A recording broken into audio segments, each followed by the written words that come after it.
This is the beginning of FSL's 10th season, and because we are finally getting to the double digits, we are taking it up a notch. I've been playing in the FSL for a few seasons. We've made a lot of really fun and exciting matches. We have a bunch of really cool production capabilities. We have a really cool tournament format. And going into Season 10, we're just going to make it that much better. It's incredibly exciting. We are going to be going with 4 teams this time around, just cutting it down a little bit. The season will be kind of a little bit more of a GSL format. We are going to be switching things up a little bit to keep the matches between the teams more even. So we want to keep everything competitive. We want to keep everything fun, as in the fun Star League. I think the net for our team this season is we're going to draft all the best players, we're going to crush every single team, and then we're going to win the whole tournament. So I'm looking forward to it. We also have the same goal as the Infinite Cyclists. We're going to draft all the best players and crush everyone in the tournament. But hey, that's my strategy. But here's our plan B, because plan A never works out. If we don't get all the best players, we will become the best players and then crush everyone in the tournament. We have Revu from Eastern Europe, Revu. JudgeFae from the United States, JudgeFae.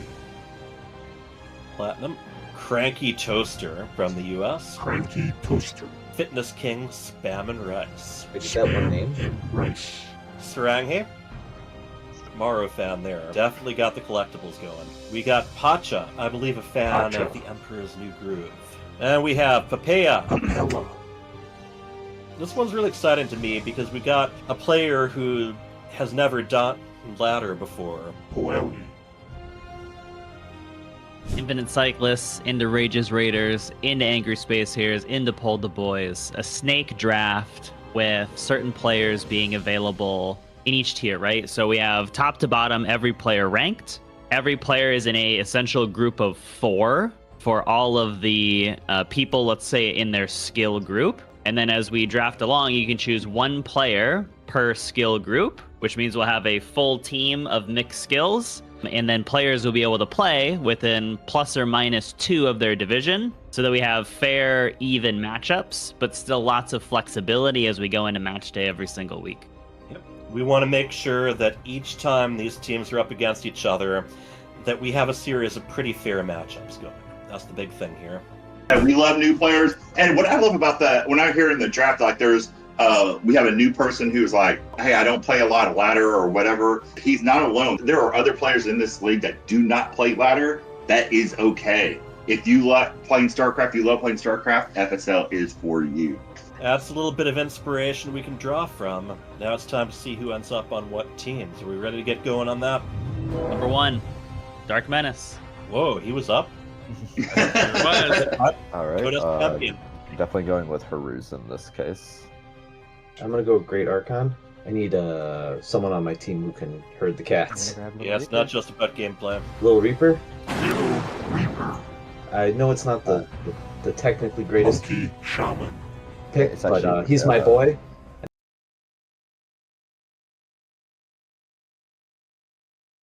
We are live. I think we're on. Are we on? All right. Nucleo should be on with us, too. Nucleo, are you on webcam? On webcam, Welcome. what's up? Yeah, welcome to the FSL. This is Season 10, and things are getting interesting. We have been mixing things up. We have been upping our production. We have been maxing our APM, and we are ready to go. All right. Now, if you haven't covered it yet, yeah, I'm not going to be the main commissioner this time around. Greeempire is, and he's got a lot of stuff he wants to share about little changes we've made to keep things even more fun. 100%. Fun StarCraft League, that's what it's all about. Look, I think we have a lot of really fun and exciting community-driven changes that we're bringing forward this round for Season 10. We have a bunch of fresh faces, the best season yet. We're going to do a GSL-style bracket that leads into a playoffs. We have a community-voted-on map pool, so all the community's favorite maps to play on. And we have 4 exciting new teams with some fresh faces. So I think this is going to be the best season 10 yet. All right. Yep. We've never had a season 10 like this before, let me tell you. That's right. All right. So we are going to we're going to be getting into it pretty shortly. Let me just introduce also my co-caster, Nucleo. What's up, guys? Yep. Greeempire is going to be in the first match, and that is going to be against LittleReaper. We're not sticking as strictly to Code B, Code A, or Code S anymore. We're kind of setting up tiers of skill level and keeping things within a certain range. Yeah, exactly. We want to make sure that like the matchups that we have are as fair as possible, because those are typically the ones that are most fun to watch and most fun to play. And yep, we're at 4 teams right now. PulledTheBoys, they're keeping their name, but we have rebranded to SpecialTactics. White Raw inspired. Oh yeah. Very White Raw inspired, and what a guy. You know, if we have some dead time, I'd love to go over like the old story In Control would tell about how that became a catchphrase. And then, LittleReaper, we've got you here. You will be in our first match against the Commissioner, against Greeempire. Before we get into that, we should probably just introduce all 4 teams that are. Oh, sure. Yeah, that we have. So yeah, like you mentioned, Infinite Cyclists have been rebranded to SpecialTactics, making White Raw proud. We have Rage's Raiders, who have rebranded to Psyop Gaming, a play on Psystorm Gaming, very obviously. And then we have Angry Space Hares and PulledTheBoys returning. So yeah, 4 teams, more players on each team, and more competitive matches. More GG, more fun. Yeah. Right. So, yeah, Greeempire, we've seen a lot of him. LittleReaper, it's kind of our resident grown-up killer. A machine. An MMR machine. Yes, indeed. All right. I'm setting things up. Nucleo, you were going to prepare some questions here and there, right? Mm-hmm. So yeah, leading up into Season 10, both of you guys, LittleReaper and Greeempire, have you guys been playing a lot on these new maps that we have? Your first map's going to be on Lightshade, so this map is not in the map pool. I'm actually not even sure which map pool this map is from, but it's a bit of a throwback. It has to be. Yeah, this is a fan favorite. All the maps in the map pool are the top ones, and you know, maybe I haven't played on the map in a while, but I think the heart and passion of the community's in the map, and that's going to power me forward. Yep. And yeah, we basically chose anything that didn't accidentally get removed from the map pool. A few months ago, pretty much everything that hasn't been in the map pool before 2024, mid-2024, kind of disappeared. So, Blizzard, I know you're watching right now. I know you're a fan. Fix it. Meanwhile, yeah, we're going to be getting to it. This would be PVZ. And LittleReaper, you know, he doesn't say much out loud, but he types like an absolute monster, and he says he is astoundingly ready. So I'm going to get the 2 of you into different lobbies, and we're going to get going. Yeah. Party on. And we'll also have a couple extra casters joining us, if we could pull in ChiefPwn. Right. And yeah, we can get it going.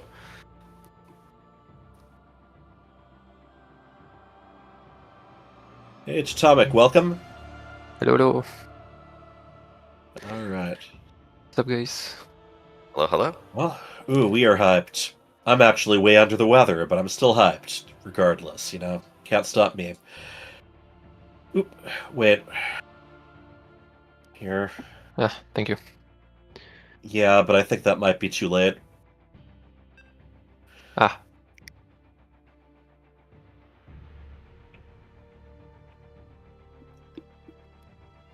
So we might have to bring you into the party after that.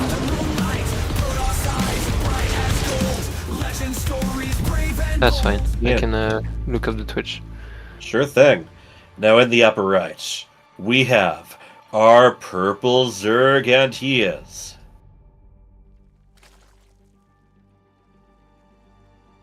In the bottom right, And we have. Oh no, we got it. We got to save the fact that he is playing for the team off. Greeempire.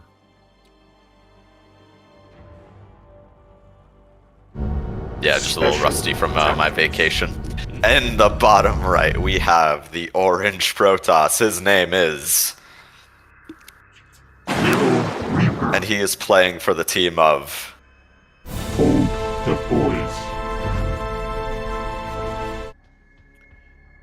All right. Oh wow, we do Yeah. have some new graphics for these teams. Yeah, it's our own miniatures series right now. I love it. Yeah. So these players, no stranger to early aggression. I think Greeempire tends to play a little bit more for the long game. Meanwhile, LittleReaper, yeah, he loves those timings. He loves those big gateway pushes. And he loves basking in the tears of people who were playing this well before he was born. Yeah, I think LittleReaper is a big fan of Twilight Council openings. Oh, absolutely. Very aggressive early game player. Yep. His games are usually fun to watch. Exactly, unless you're actually playing against him. Yes. Big question is usually whether he is going to be going for Adepts, Stalkers, Zealots, or trying to go really early into Dark Templar. Yeah, a staple of LittleReaper's play. Indeed. On Greenempire's side, looks like things are fairly standard. Hatch gas pool opening. Yeah, just shaping up as a normal standard Zerg opening. He doesn't usually try anything too sneaky. He has some very clear, a very clear build order. He'll adapt it based on what he sees. Yeah. To be fair, I think like as Zerg very early on, like unless you're like proxy hatching, not like a ton of super aggressive options, especially now that like energy recharge and oracles are so common. But that being said, I haven't seen Lil use oracles all too often, which might make plays like that a little bit more effective. He's going to build up some gateway tech, no doubt about it. So, yeah, interesting to see that Gas has so Stargate opening. Just as I say that, LittleReaper, LittleReaper, don't take our credibility away this quickly, man. Here's one of the deals. Some of the players on these teams have some well-established reputations for what they like to win with, and as they say, one of the ultimate ways to throw your opponent off is to play against type if they've been doing their homework on you. Yeah, this is, I wouldn't say uncharacteristic. I'm sure LittleReaper knows Stargate openings. But yeah, it's nice to see him, like, start with that Oracle, secure the early game, getting all that map control, maybe take an early third. That's usually what the early Oracle comes down to, just being able to defend a third earlier than you can in a lot of the matchups. Yeah. Speaking of thirds, Greenempire taking the line third on this map.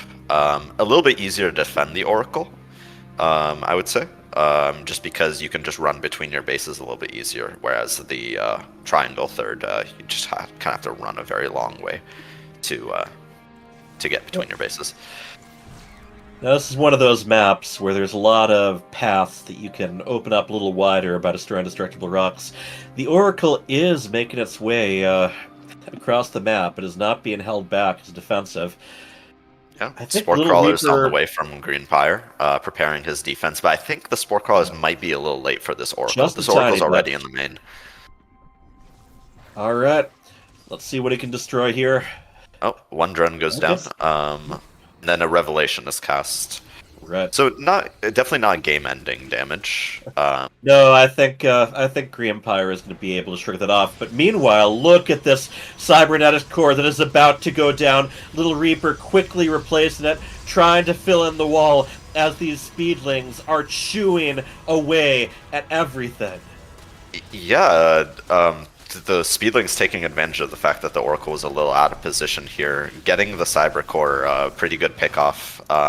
But yeah, LittleReaper just plugs the wall and he's totally fine. He's fine, but it's going to be a little while yet before he can make any Stalkers or Adepts. That's the big deal here. Yeah. Yeah, Greeempire taking note. If the Oracle is on this side of the map, it's probably not back at home. There's that Cyber Core again. Now, Warp Gate did finish, so he doesn't have to worry about that. Yeah, so LittleReaper not mining a ton of gas. I don't know if you noticed, Hyper Turtle. Charge has been started, so yeah, this is looking to be an aggressive 2-base charge law attack. Yeah, that is the sort of thing that LittleReaper is definitely no stranger for. He is sending that Oracle across again. I believe he did a battery recharge on it. Yeah. I would love to see more gateways being thrown down.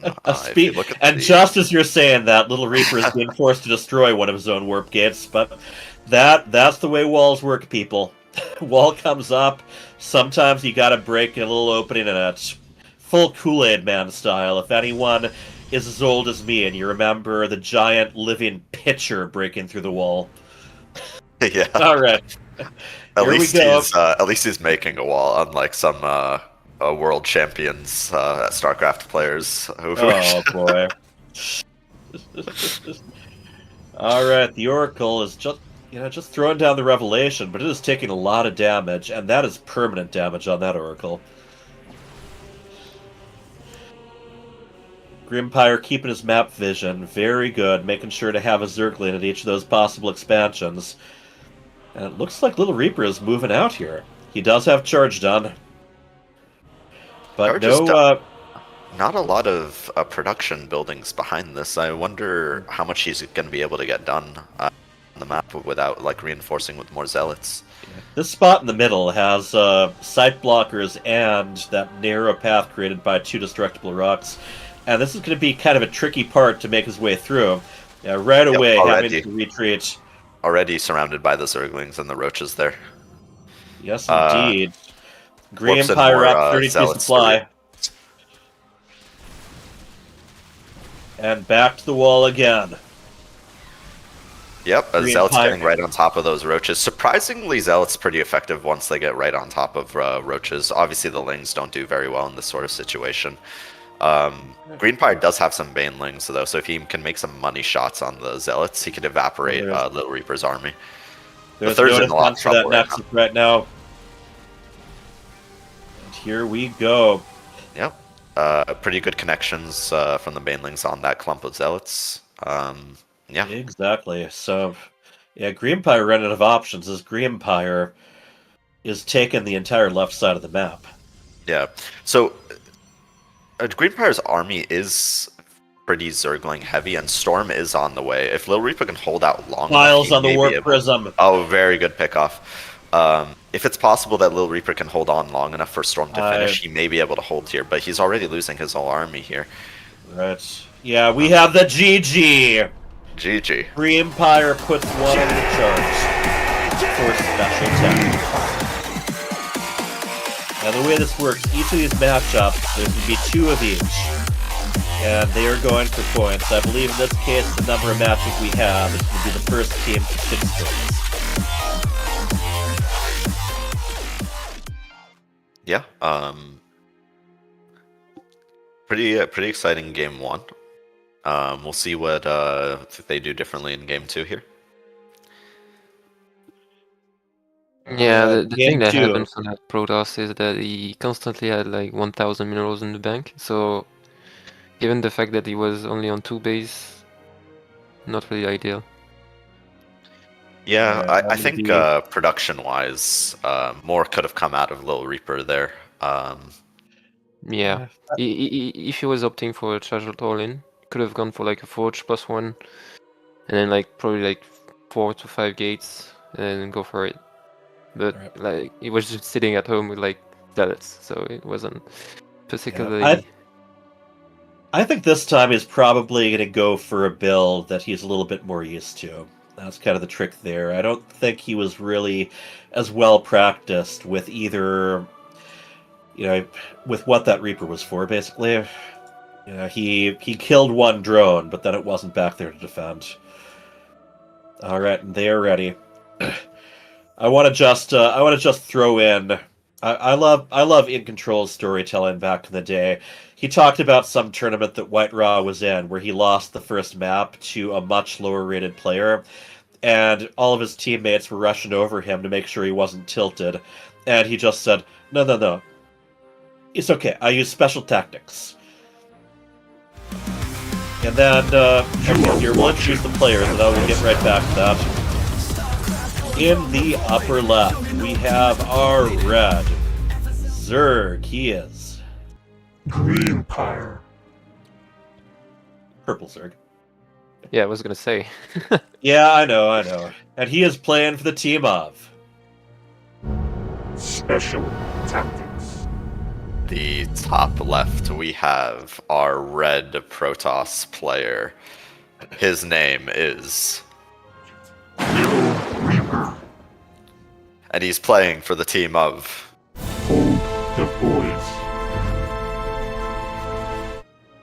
Alright, so the idea was, like all of his teammates were wondering what big top secret build that White Raw would be going for to get his revenge, and they were theorizing, and he got charged, took all of his probes off gas, and made nothing but charge lots from then on in the second game.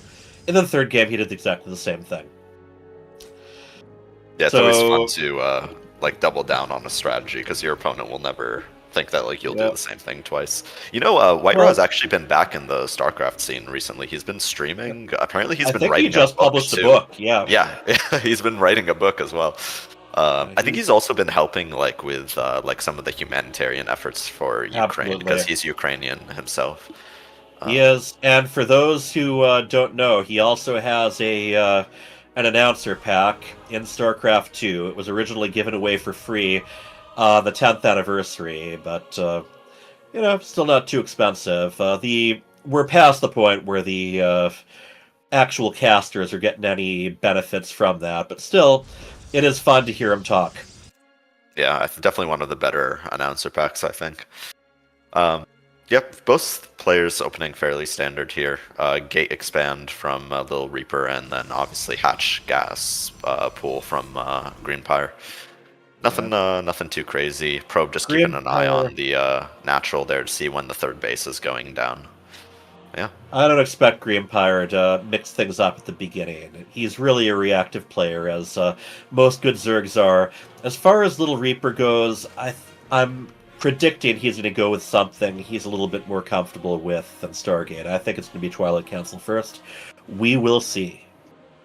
What's surprising is that he has already 100 energy stacked in his Nexus and not using it on like warp gates or something. Yeah, he might be giving it to a sentry. We are actually going with Robo first. Not too bad. Okay, so this is a pretty aggressive option from LittleReaper. I think this is actually like one of his favorite builds. Basically just skip Twilight, get Robo, and just start warping in units as soon as possible. It can be a good way to get the Zerg off their tempo early on, especially if you get a sentry in the main base and just force field the ramp.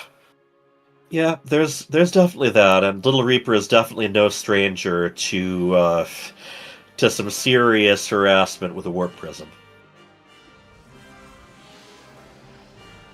Yep.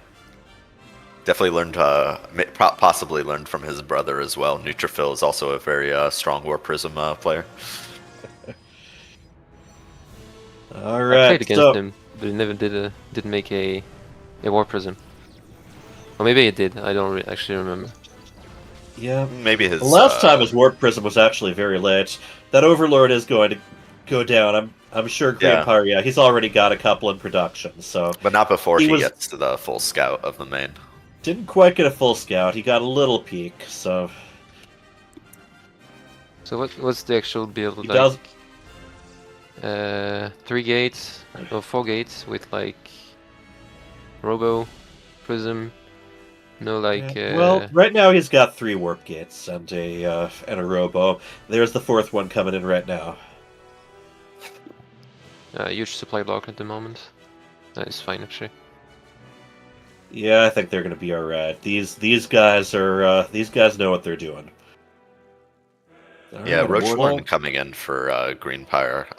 Still hasn't Yep. scouted a third base, so smart decision just to get that structure down. Reactively make units if he needs to. Even throwing down a Baneling nest. So he's preparing for exactly. all possibilities here. eventualities. Yeah, I actually know a lot of players who always put a Roach Warren down, even if they're not planning to use roaches, just in case they see a whole lot of adepts making their way across the map. All right, here we go. The two offensive forces seeing each other. Greeempire decides to send, just have a couple of his roaches out there, but send most of them back home. He's got speed, so they're going to be there in a jiffy. Yep, those Zerglings turn around after they see that they can't get through that wall, at least right away. Right. Just leaving one at each of the expansion spots. Yep. Very sound. So yeah, Zerglings get right on top of those Zealots, Stalker, and Immortal. More units are being warped in. Some really good juggling with the Warp Prism as well. Not all the Zerglings were together, so nice move from Greeempire to try to reposition that Spore Crawler to take out the Warp Prism, but unfortunately too much DPS to really get that down. I think LittleReaper's kind of in the danger zone. Those queens picking away at the Warp Prism, forcing it away as the roaches doing damage against the remaining army. LittleReaper bringing that Warp Prism around to see if he can drop and warp into the main. Yeah, but just like at this stage, Zerg has so much production, and I'm not sure if LittleReaper has enough to really keep this push going. Maybe if he gets like an amazing choke point here in the main, he can trade very efficiently.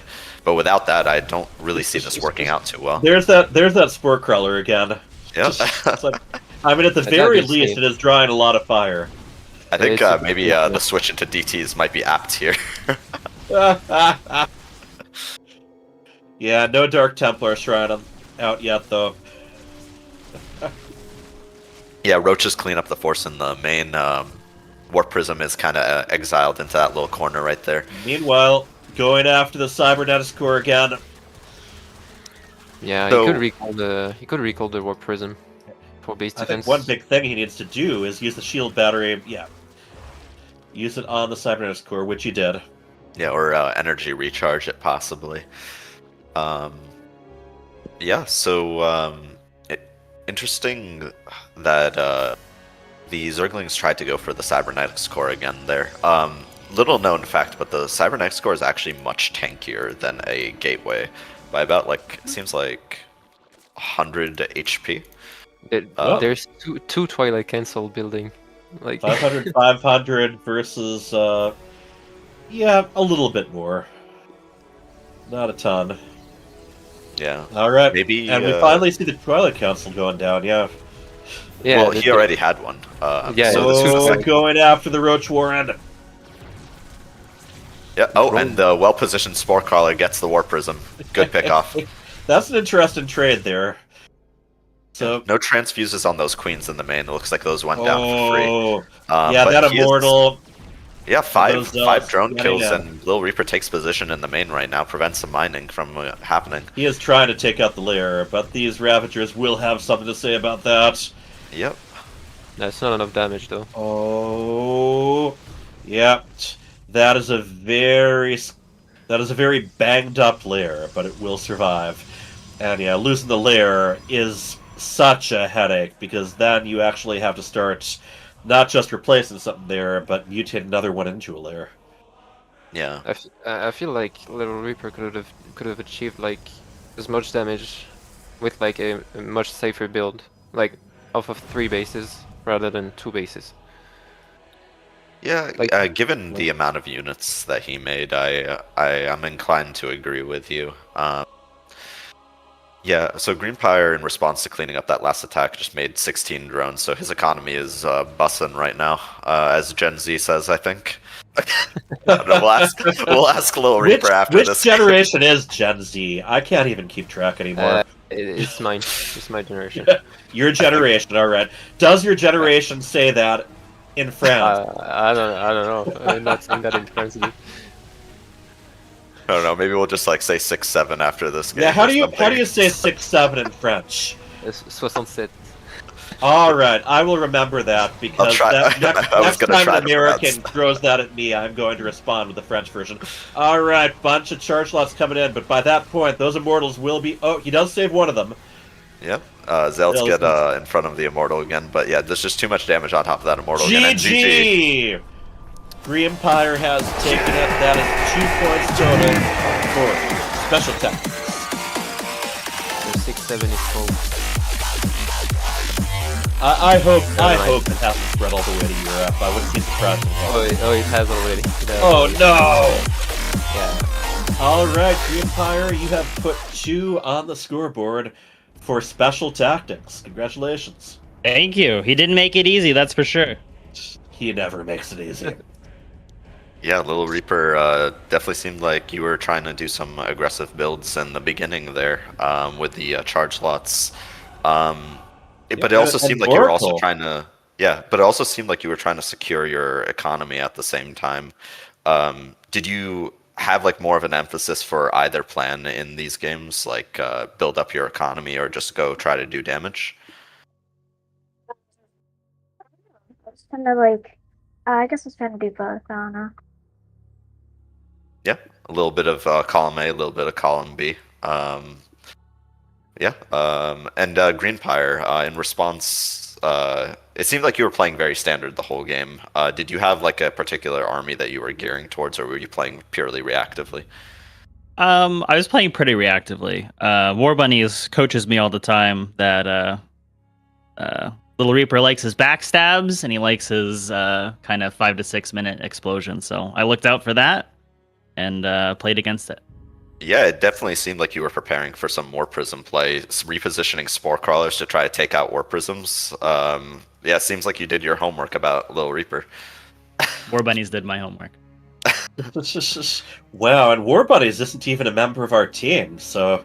I know, it's kind of messed up. That'll be really interesting once you guys are taking on Angry SpecialTactics. He knows what's coming to him. He does. He's gonna be doing homework for everyone. All right. And, we're heading into our next match. I think we will. Speaking of homework, we got a couple other young ones going on here who have grown up in the FSL. They are brothers, and, you know, no one knows you like your sibling, right? I'm pulling up my camera. All right. Let me know when you got it up.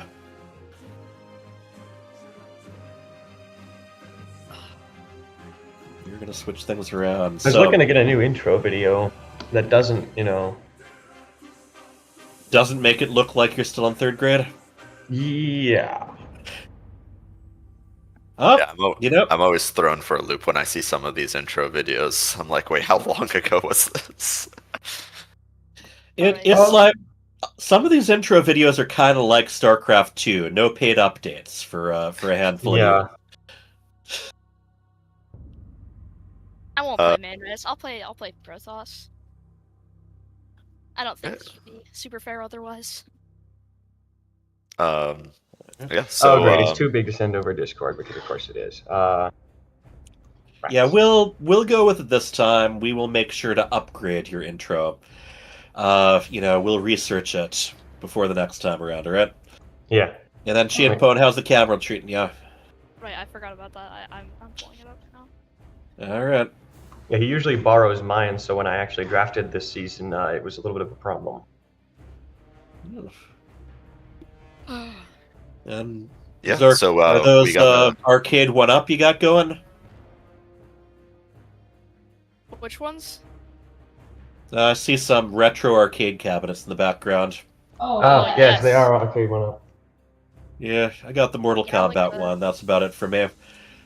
So it looks like we're heading into a TVP here for both players here. Do you guys have any thoughts about this matchup in particular? Well, the reason I was thinking it would be not actually surprising if I lost this was because my Terran versus Protoss win rate is like 30%. I don't know. I might be screwed, but going to the game. I feel like you say that at the start of every game, ChiefPwn. Yeah, but We've definitely seen you jump between races in the same series, so... I might play Zerg, yeah, if I lose. You might? Alright. We've been warned. And you, Fenrir, any thoughts about this particular matchup? Well, I haven't actually played ladder in like 6 months, and I remember losing to ChiefPwn playing Protoss back in the day, so... That's how he gets you. He says he claims to be screwed, and then he beats you. Lulls you into a false sense of security. Indeed. Alright, well, we are going to be going to the matches. Alright, I'm going to turn on my music. So.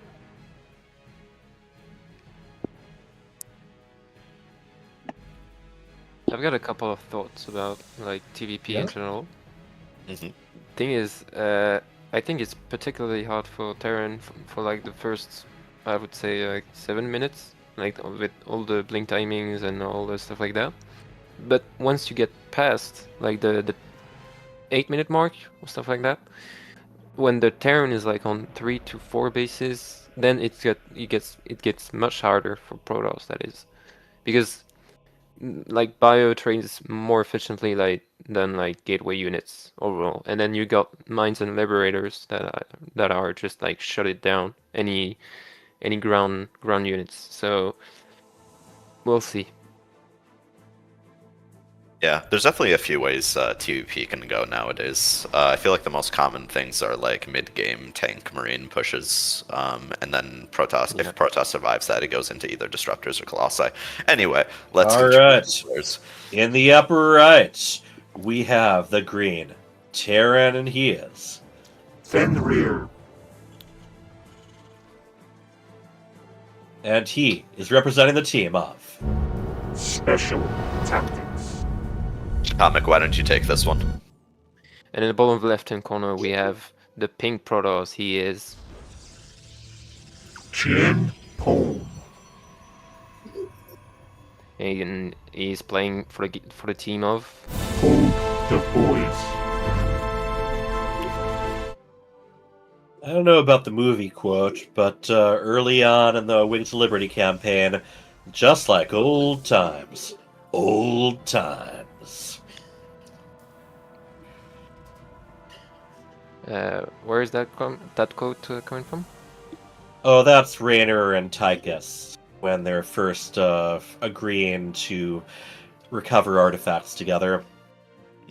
Oh yeah, what is this mission called? When you like the first mission, the second mission. It's before the second mission, yeah. I forget what it's called, but it's the first mission where you get to make medics. Yeah. Alright. ChiefPwn, interestingly, walling off the low ground. I do see that once in a while with TVP. Yeah, apparently that's a safety measure against Hellion run-bys. I always thought that like walling off against Terran was always like not the best thing to do because all of their units are ranged, and that just makes it harder for your Zelts to do anything. But apparently this is actually a fairly standard thing to do in TVP nowadays.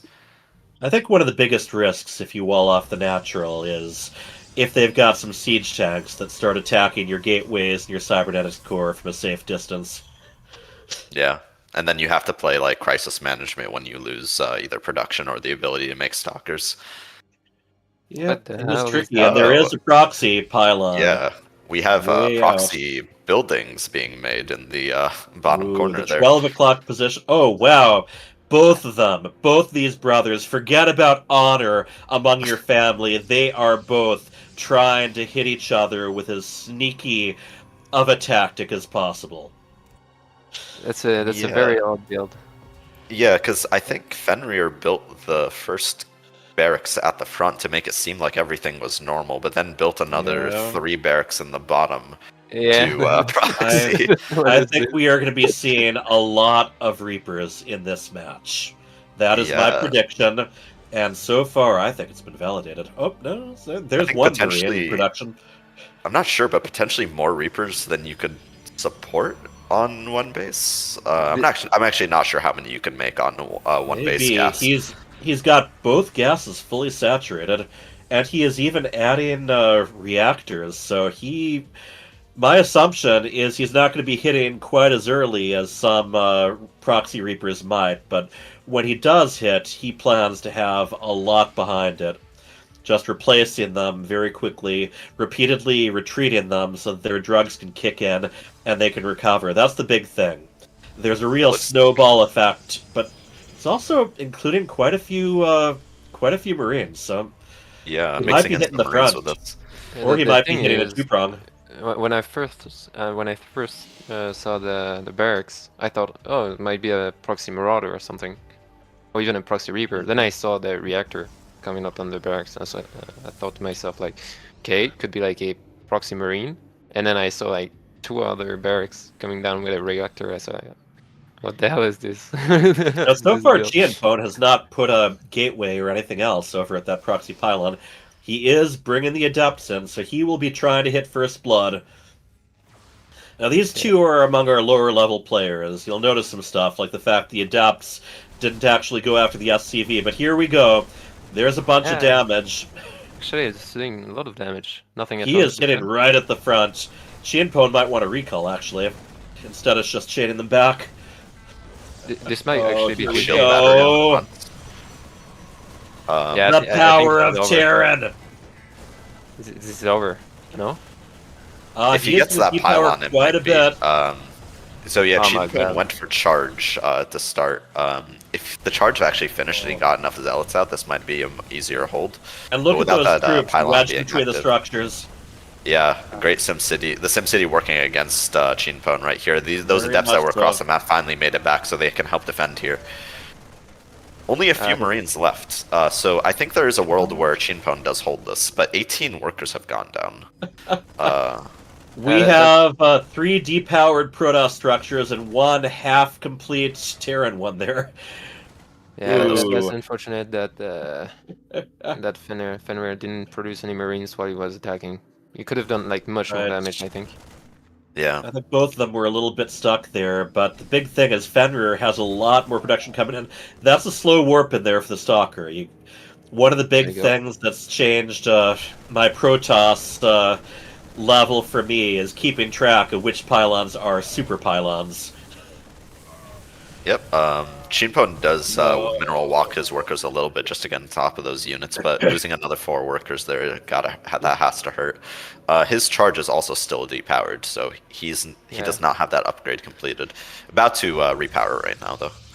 And an Immortal's on the way as well, so he gets enough of those power units out, he could have a easier time holding this. And back in Fenrir's base, there still is no like actual production. He cleans this up, like he could be in a good position with Chrono Boost.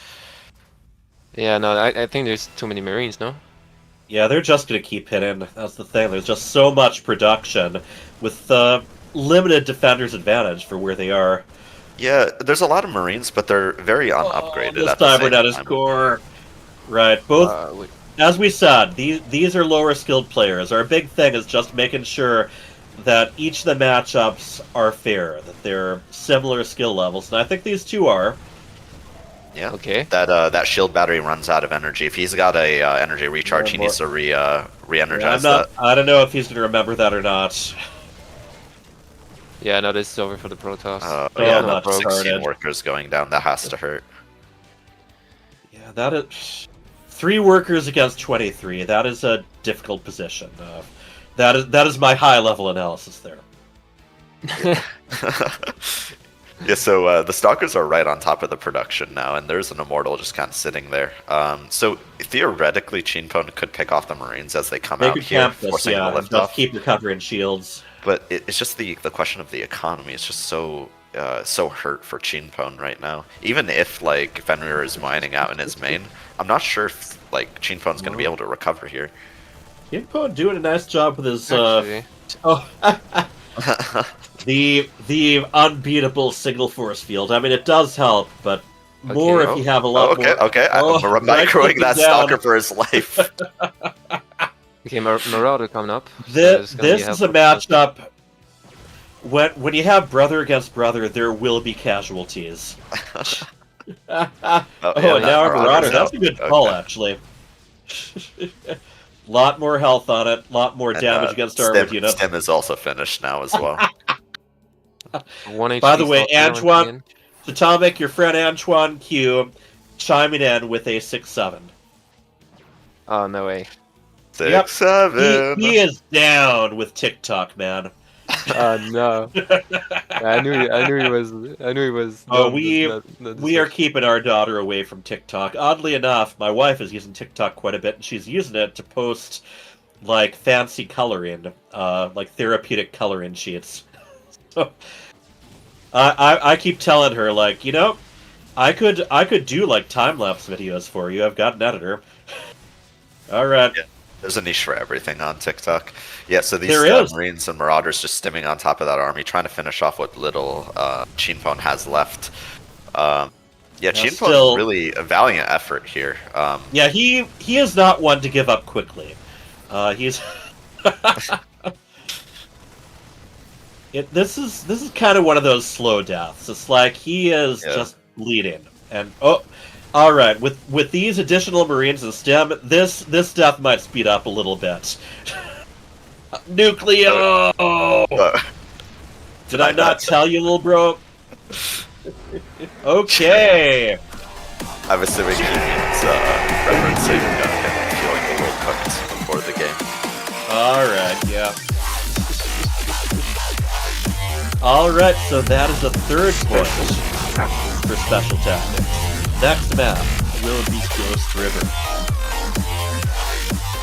Last game kind of felt like, I don't know if you guys played that custom game, Barina, where you get like a handful of units and you just micro them, and like the better you micro, the more units you get to buy next time. That felt like a game of Barina.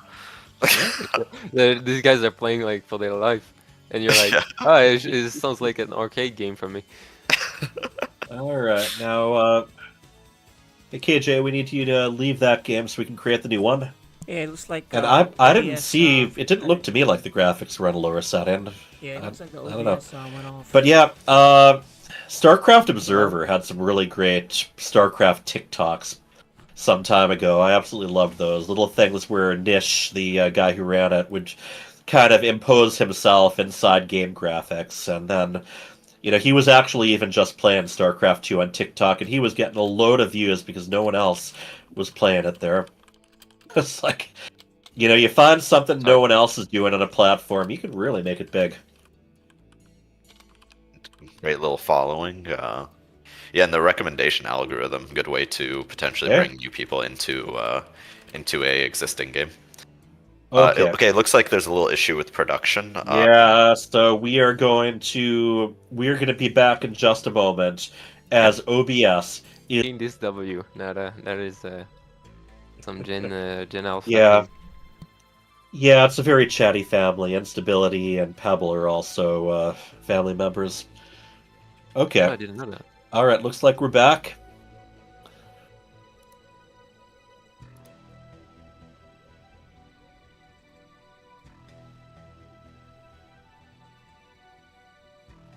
Okay, I think we're back. Right?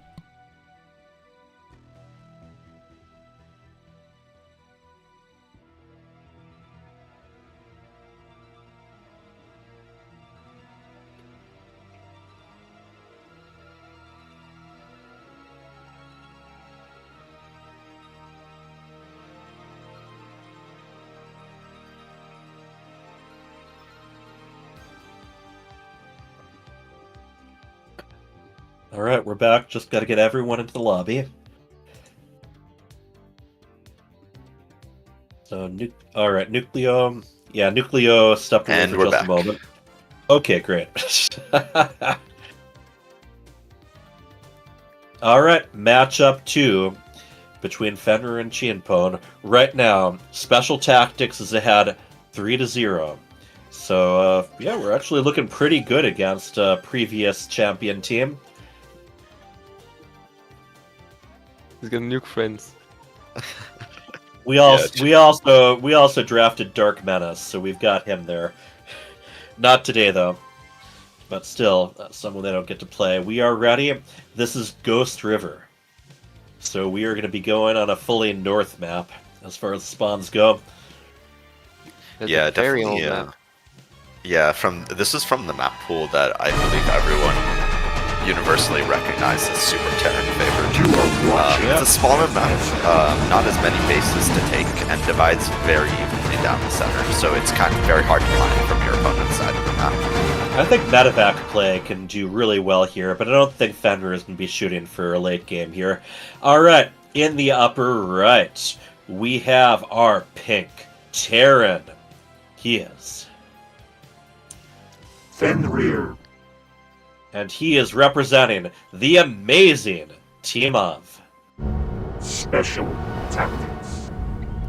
And in the top left, we have the purple Zerg player. His name is... And he's playing for the team of...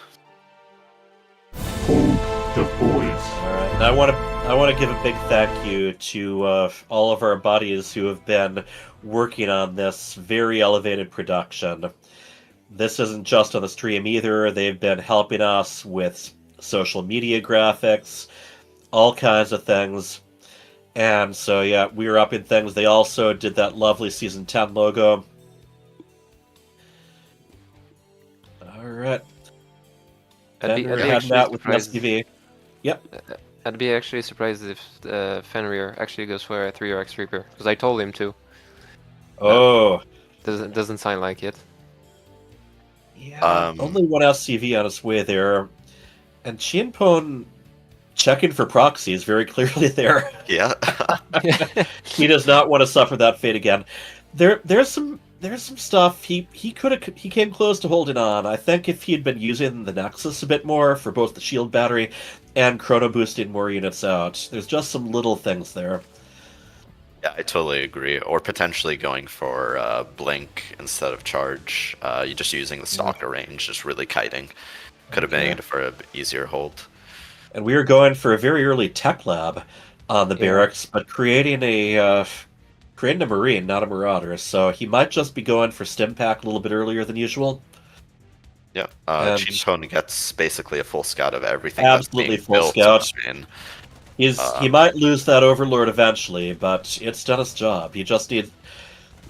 ChiefPwn just has to make sure that he has another Overlord making. I'm not sure if he does. Doesn't look like he does yet, but... Oh, yeah. Going after the drone instead. 6 Lings in production, so seeing that there's not like a very strong wall off here from the Terran, he might go and try to force a lift off on that natural expansion.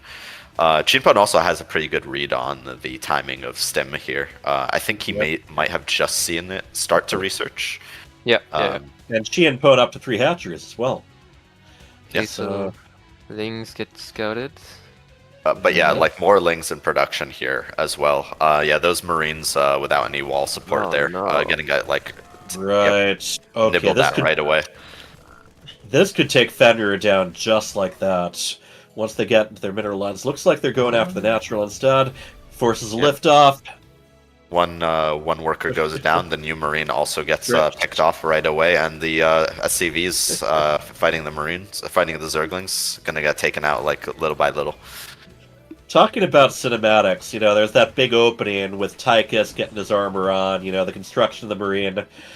I remember when Wings of Liberty first got announced, there was a little video edit someone did where they played that whole intro of the armor getting put on the Marine, and then it cut to an in-game thing in Brood War of that one Marine popping out of the barracks, and then immediately dying to like 2 Hydras and 2 Lings.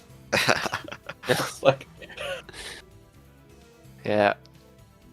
So yes, there were 16 more Lings in production here. I think ChiefPwn's just all-inning from here, but he realized that he didn't start Zergling speed yet. So that is on the way now. Cancels that barracks, or prevents the barracks from continuing to build. Stops the build-in. That's the thing about Terran. That SCV, it can be a weak point if you get it before construction is all done. And, barracks did go down. I don't think it got cancelled either. So Alright, full wall on the ramp, though. So ChiefPwn's going to have a hard time actually breaking into the main here, but this should be a lift on the low ground expansion.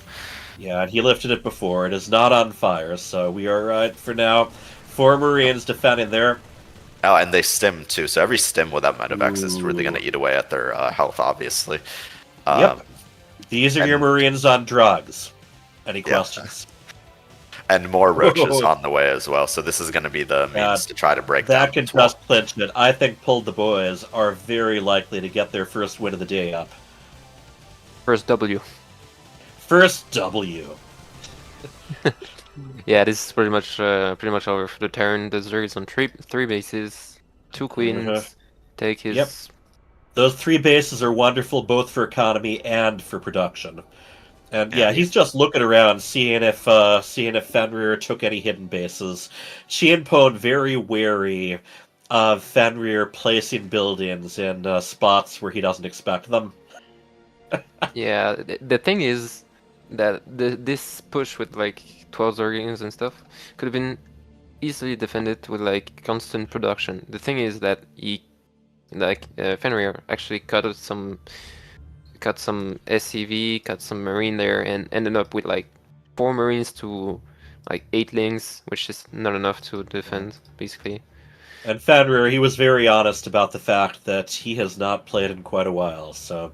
Yeah, I mean, going 1-1 with your brother, who was a lot more active last season, nothing to cough at. Yeah, actually won a game. I'm sure there'll be some trash talking going on, just because that's what they do. I never got my sister to do any competitive video games against me, so the trash talking between us involved a couple times in adventure games where she gave a suggestion about how to solve a puzzle and it worked before I figured it out. And she had the trash talking down, it just wasn't really as competitive. Shenka gets out for Fenrir here, helping him secure that ramp, and we have what seems to be a scouting end center. I think I would suggest that one of the better uses would be just to bring it back into your main, turn it into an orbital, and just use it for some extra mules and SCV production. But it doesn't hurt to scout. I agree as well. It's the Terran Overlord. But yeah. Oh my god. It looks like Fenrir's looking for a place to like hide the command center and maybe get some extra mining going. At the very least, it seems to be really distracting ChiefPwn. It's like land already. I think he could well, maybe not with the siege tanks up now, but there was definitely a stretch of time where he could have easily broken the main just by focusing down one of those supply depots.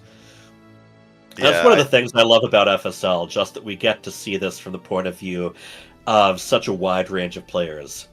You know, we got the top guys, we got the middle guys, we got low guys, and you know, we've been dividing them up into further divisions as well. There we go, it's landed. Is he gonna make nope, no orbital. Oh well.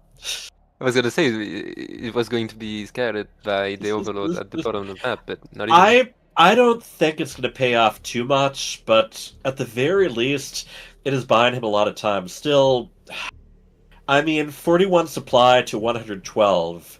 It doesn't really matter which matchup you're in, but that usually isn't a good sign. Usually not. Terran OP, dude. Terran OP. Yep.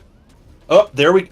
Oh, I love that he remembered he could do that. A lot of I've seen Masters players forget that you can load SCVs into the command center. So I'm giving him some style points. Lovely Bile's going down though, and it is on fire. Yeah. So it's gonna trickle down in health, and it's very far from any SCV that could potentially help it. Well, I mean, there's 2 SCVs inside it if it can find somewhere to land. Yeah, you know, I think that's a bit of a plot hole there. I feel like they should be able to heal up the building from the inside. Yeah. Okay, I feel the same way about medevacs. It's like, wait, you can't heal up anyone who you're carrying around. Yeah, I don't know. Seems like a bit. I am going to write Blizzard right now, and I am going to tell worst game ever. Also, for as big as a building as a command center is, it feels like it should be able to house more workers in there. But I don't want to give the balance team any ideas. Man. Yeah, there you go. There's actually a funny interaction between like the medevac, the mech units, and an SCV. All right, he's got the biles, so he can pick off tanks right now. Yeah, and yeah, my favorite, SCVs cannot attack air units, but they can repair air units. Fix it, Blizzard, man. All right, there we go. He is indeed repairing it. I don't think you can unload SCVs until you're landed. I'm not quite sure. You can actually repair mech units in a medevac. Like when you have an SCV on auto repair, with for example like a mech unit inside the medevac, the tanks get repaired inside the medevac. So, but I'm gonna have to look at that. Hey, it does. You can check. I think last time I checked. Okay, I'm gonna have to check on that. Oh, that changed land. No fooling your own brother there. He knew that wasn't his. Yeah.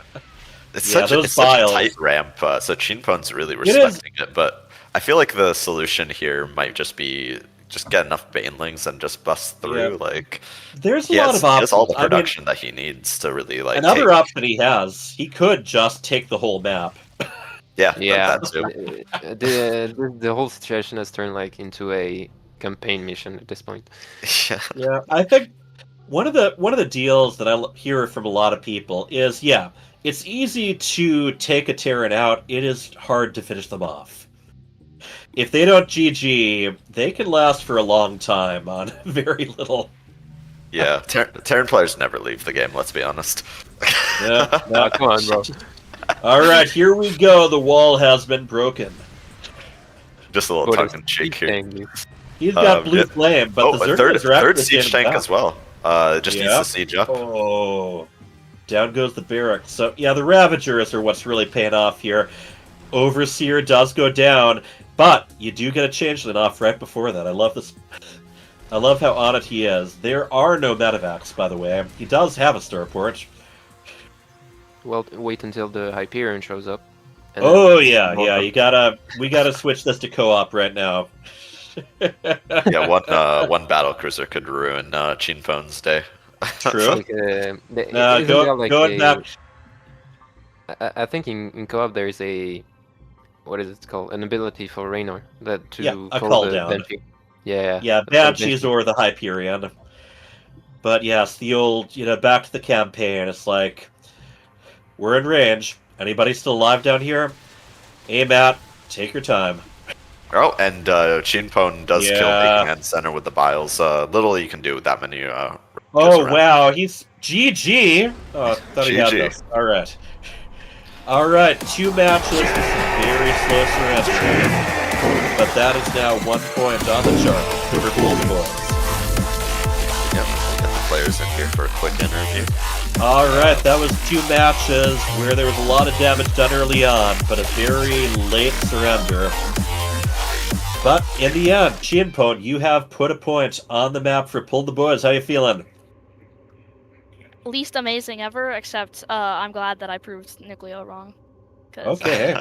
He knows nothing. Yeah, the game 1 was a little rough. So it seemed like both of you were going for like some proxy shenanigans here. You built a pylon on the other side. It didn't do much with it at the moment. But you also noticed, I think, that like he had a Rax in his natural, but I don't think you were expecting another 3 barracks on your side of the map, right? So what were you thinking there? I don't know what I was thinking. I wasn't thinking. I was just. There's the old stratagem. If you don't know what you're thinking, your opponent won't know what you're thinking. My Cybercore was late, and so was my expansion. But oh well.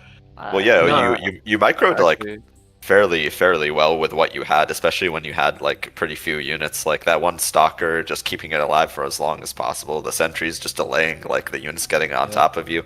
It was just like a pretty nice micro battle towards the end. My big piece of advice: don't forget about the Nexus. You can chrono, and you can also battery recharge. Oh yeah, that shield battery was really helping you out. Battery recharge. Okay.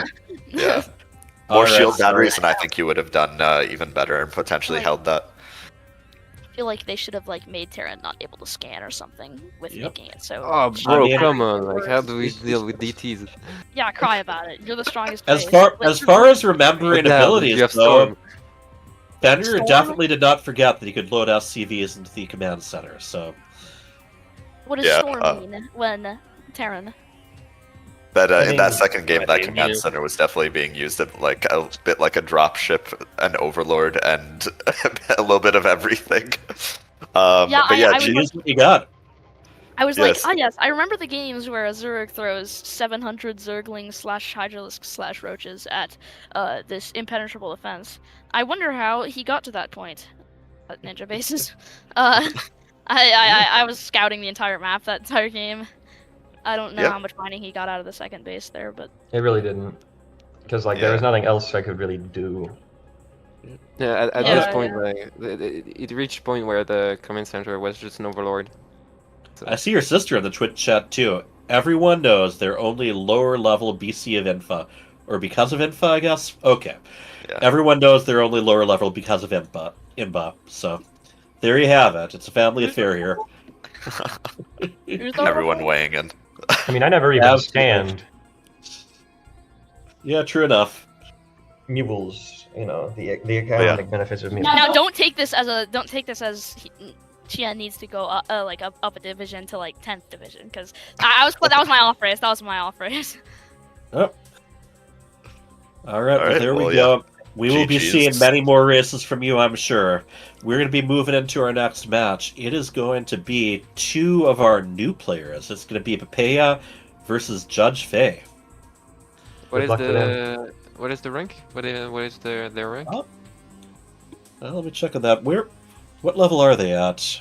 So these are some of the lower ranked players, I believe.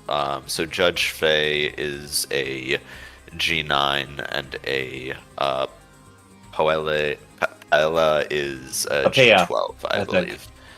Yeah. Oh. We need both of them in the chat and camera. Let me make sure of that they're in game.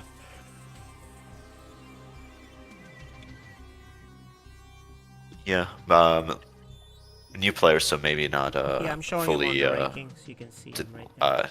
Aware of our procedures or whatever. But yeah, we'll get them in shortly. Yeah, so they're probably cool. Yeah, here, I'm gonna post that. You guys can see the rankings right there. Probably a code B because they're right there.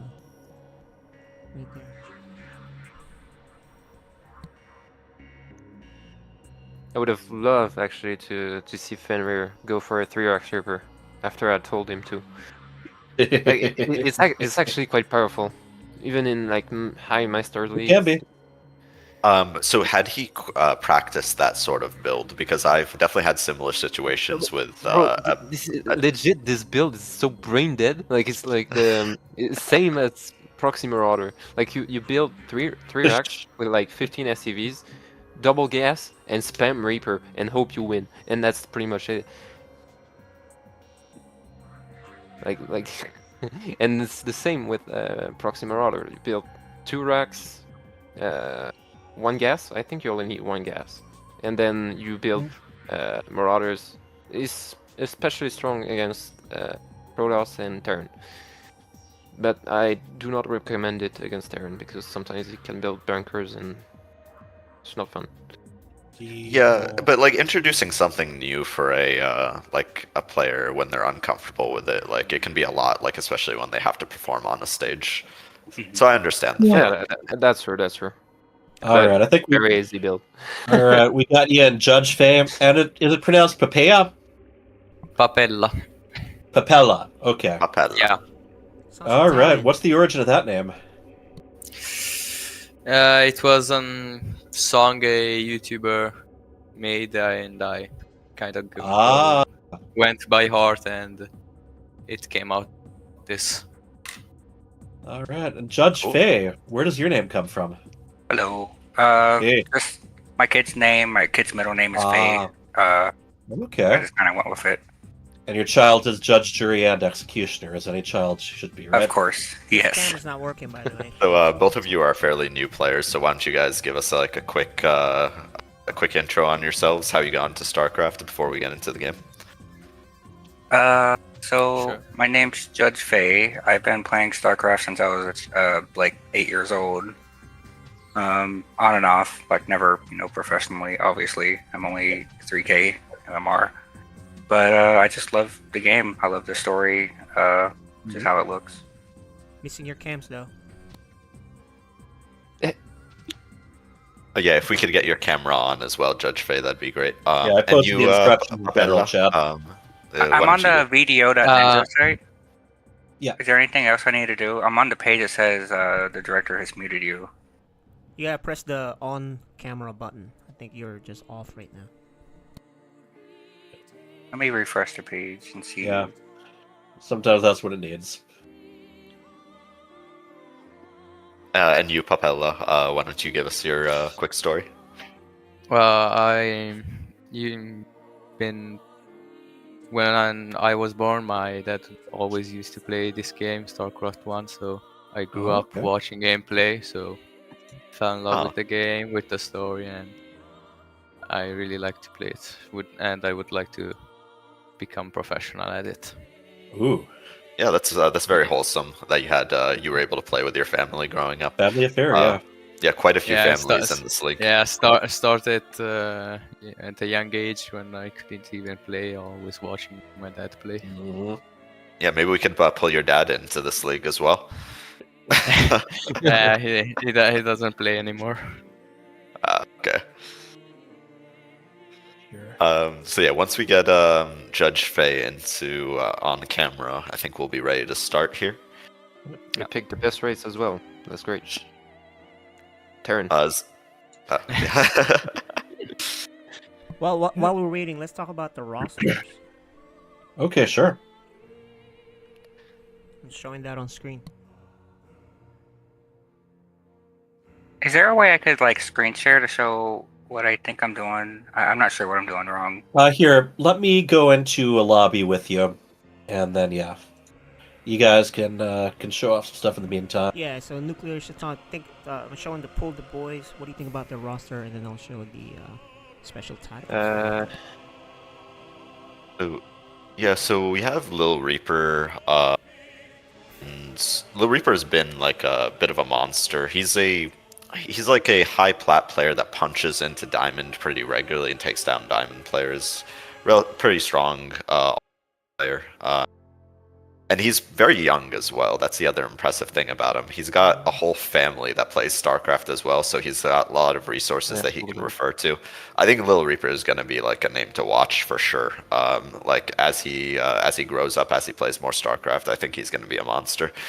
Yeah, that's true because we just watched some of his games, and the micro is like, it's decent. Like it's actually great. Yeah, like War Prism micro, it's cute. Yeah. yeah. So there's like only a couple of fixes that I think should improve his gameplay, and that is probably spend more of his money. Like when he attacks, there's like probably like 1,000 in the bank. You want to be spending that on, I don't know, like a third Nexus, double Forge, double upgrades. I don't know. If you're planning on doing like a 2-base all in, you want to be like, all right, I think we're ready. All of your resources. Yeah. So yeah, it sounds like we're ready. But yeah, only got to talk about one player there. But yeah, there's a bunch of new names here, a bunch of returning names, some strong players, and we have more to see from all these new players. I just want to throw something in. You guys both said you liked the story. What's your favorite moment each? I think, sadly, Phoenix being killed.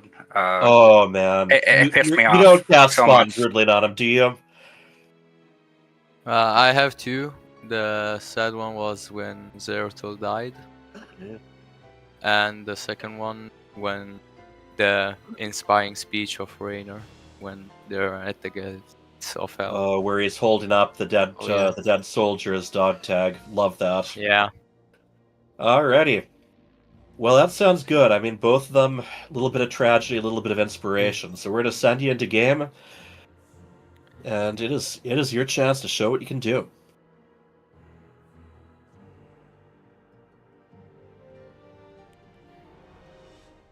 All right, game one is going to be on Incorporeal. One map from the last season's map pool. Liked enough by our community to vote it back in the map pool. Yeah, players got to throw in some votes for what they wanted to play on, and I think just judging from what I saw, some of it was stuff they liked to play on, some of it was stuff that they knew that a lot of other players hated more than they did. But in general, I'm really happy that there's a big variety. They didn't all just go with the safe traditional maps.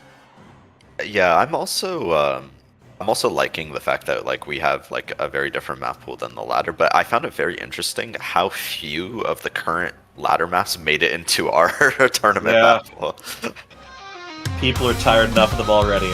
Alright, in the upper left, we have a purple Terran.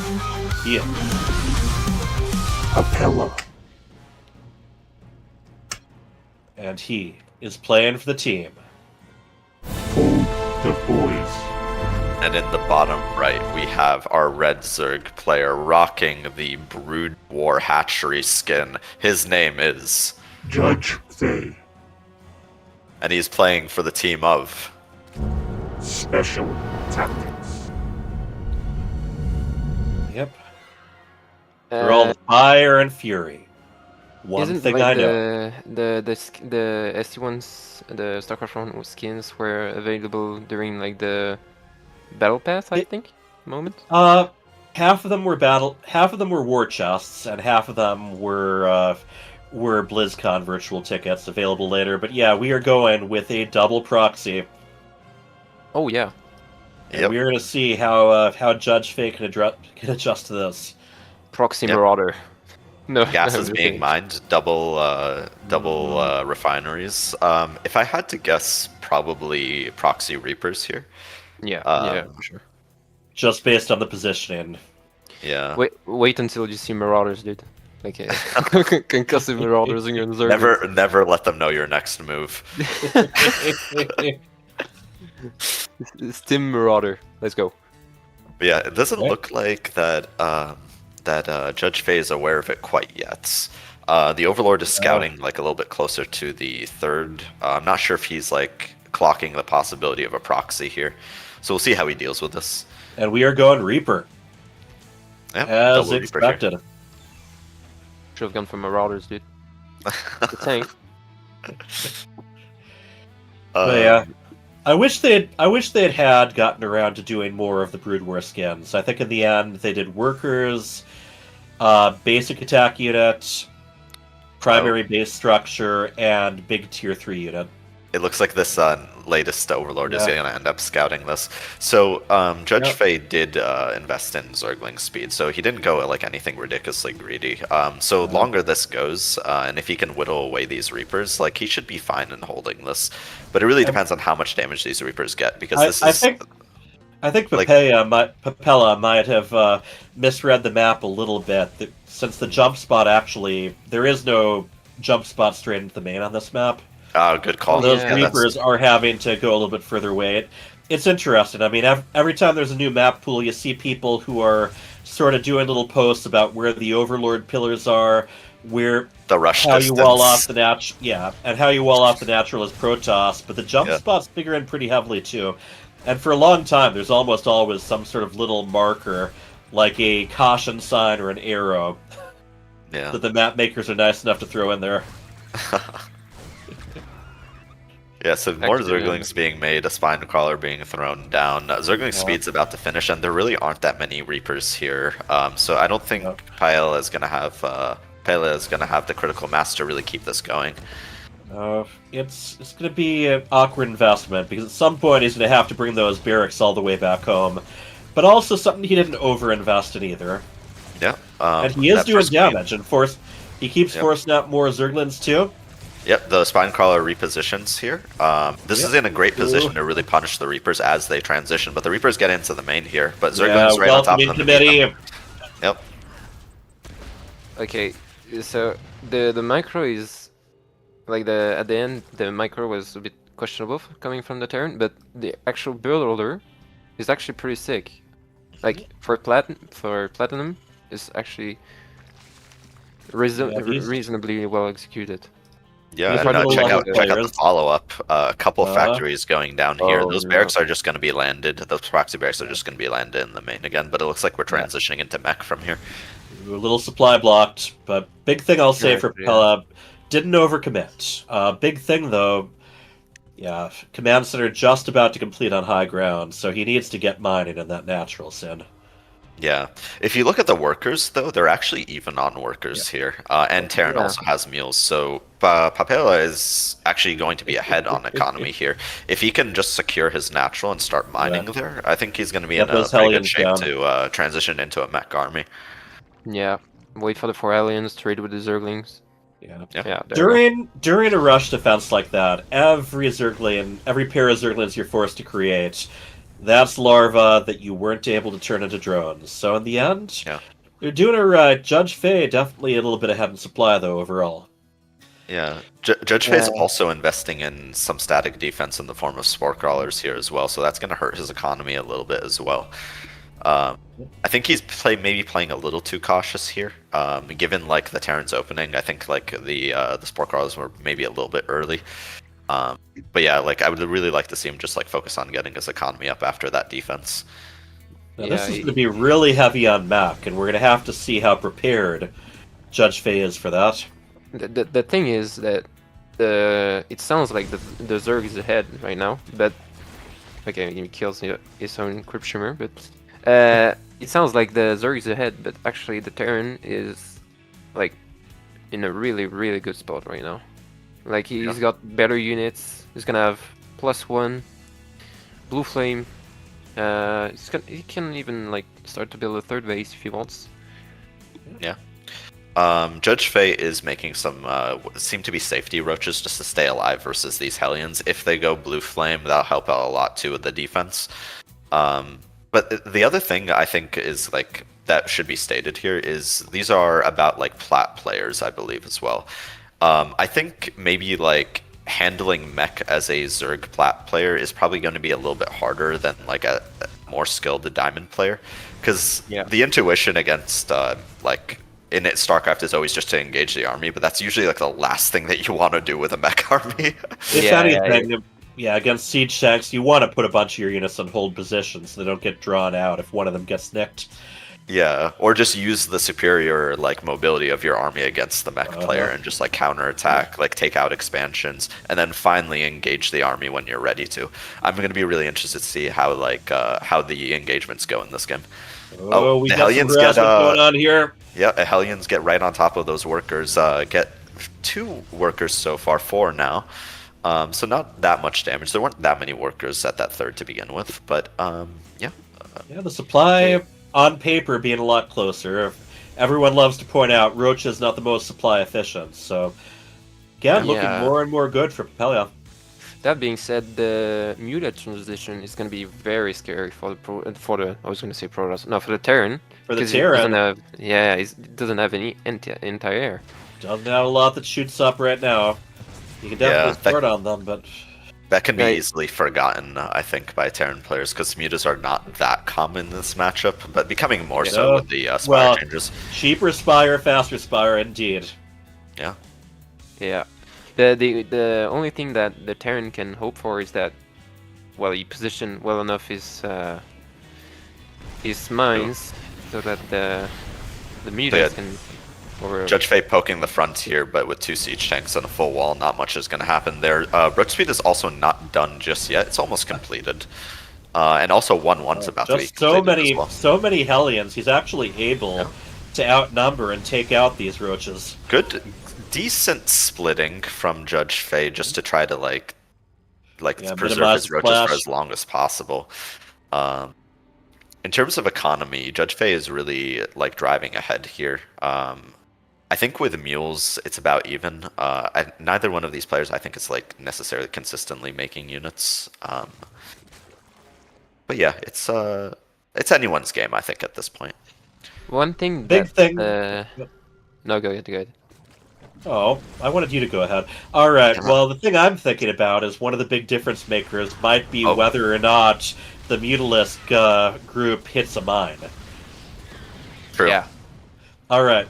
Atomic, I want your thoughts. Yeah, one thing you can find you really want to do against mech when you're the Zerg, I think, even when you're a Terran playing against mech or Protoss, is that you really want to keep an eye on your opponent's base. So you really want to be roaming around the map with like units and scout for new bases so that you can counterattack more easily. You know.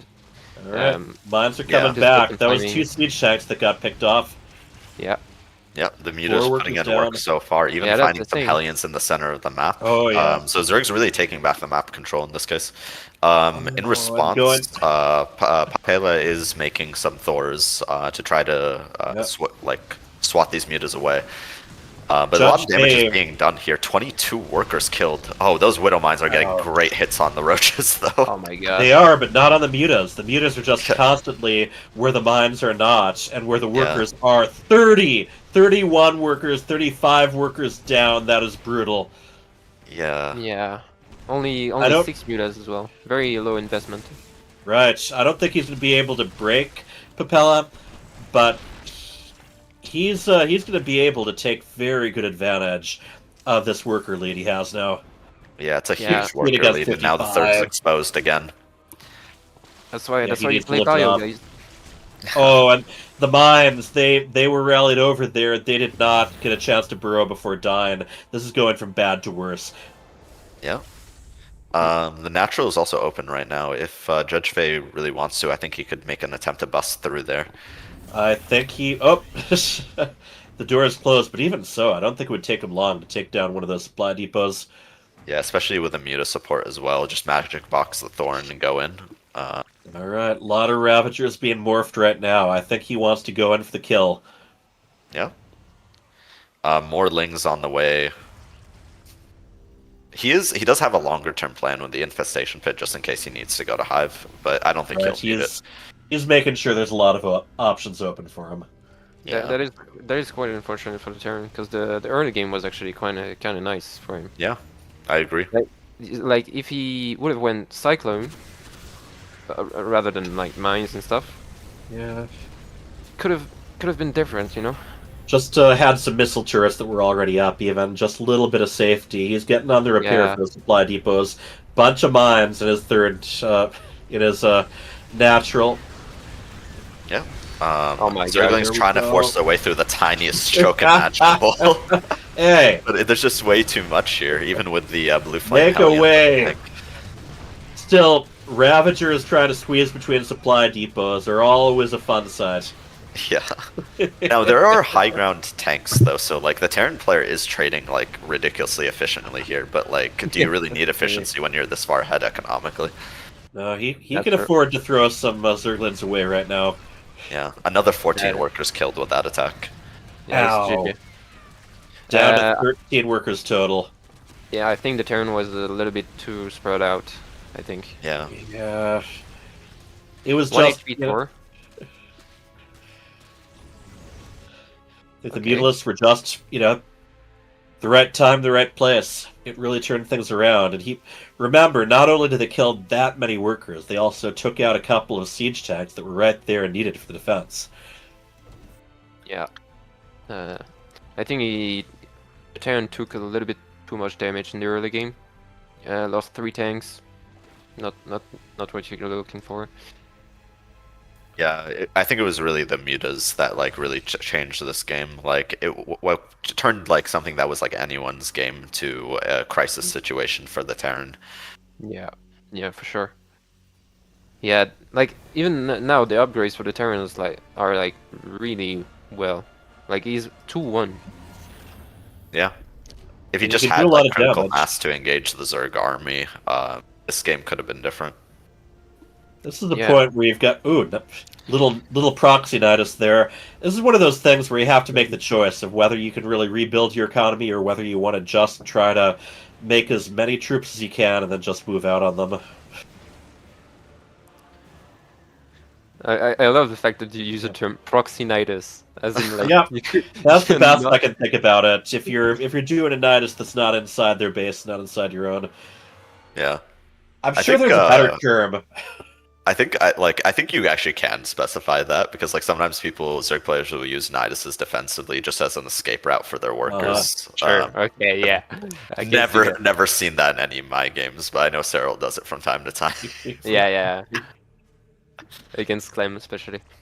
Yeah. Like, ooh, where is this popping out of? Where is it popping out of? You don't know. Surprise! It's my own base. Yep. Yeah, I've pointed out before. It's possible to do that with nukes as well. It's just not as efficient. There isn't as much of a benefit if you're nuking on your own side of the map. One strategy that you can opt for is that you cast 2 nukes at the same time, so he gets only 1 alert. You know, so. Yep. Yeah, well, I don't think we're going to be getting a nuke play. I don't think there's the economy for it, but yep. Hey, those Niduses are definitely giving them a benefit. Being able to put those queens down, put a lot of creep spread, and this is likely going to be it. We got the Ultralists moving in, and there just isn't anything to defend against this. Being taken down, the queens are there too to transfuse if need be. Like it's. Oh, I love transfusing Ultralisks. GG. JudgeFae has taken this first matchup, and this gives SpecialTactics a 4th. Taking the 6-7 I'm gonna step. Okay. Don't write it.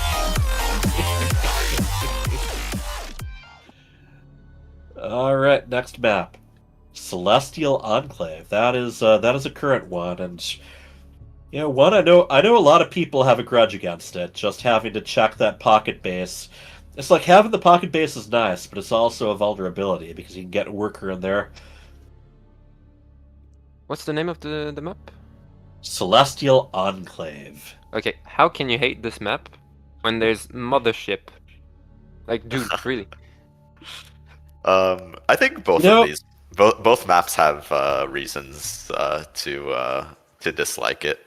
I don't hate this map in particular. Yeah, the worker only path is just a little bit weird for me.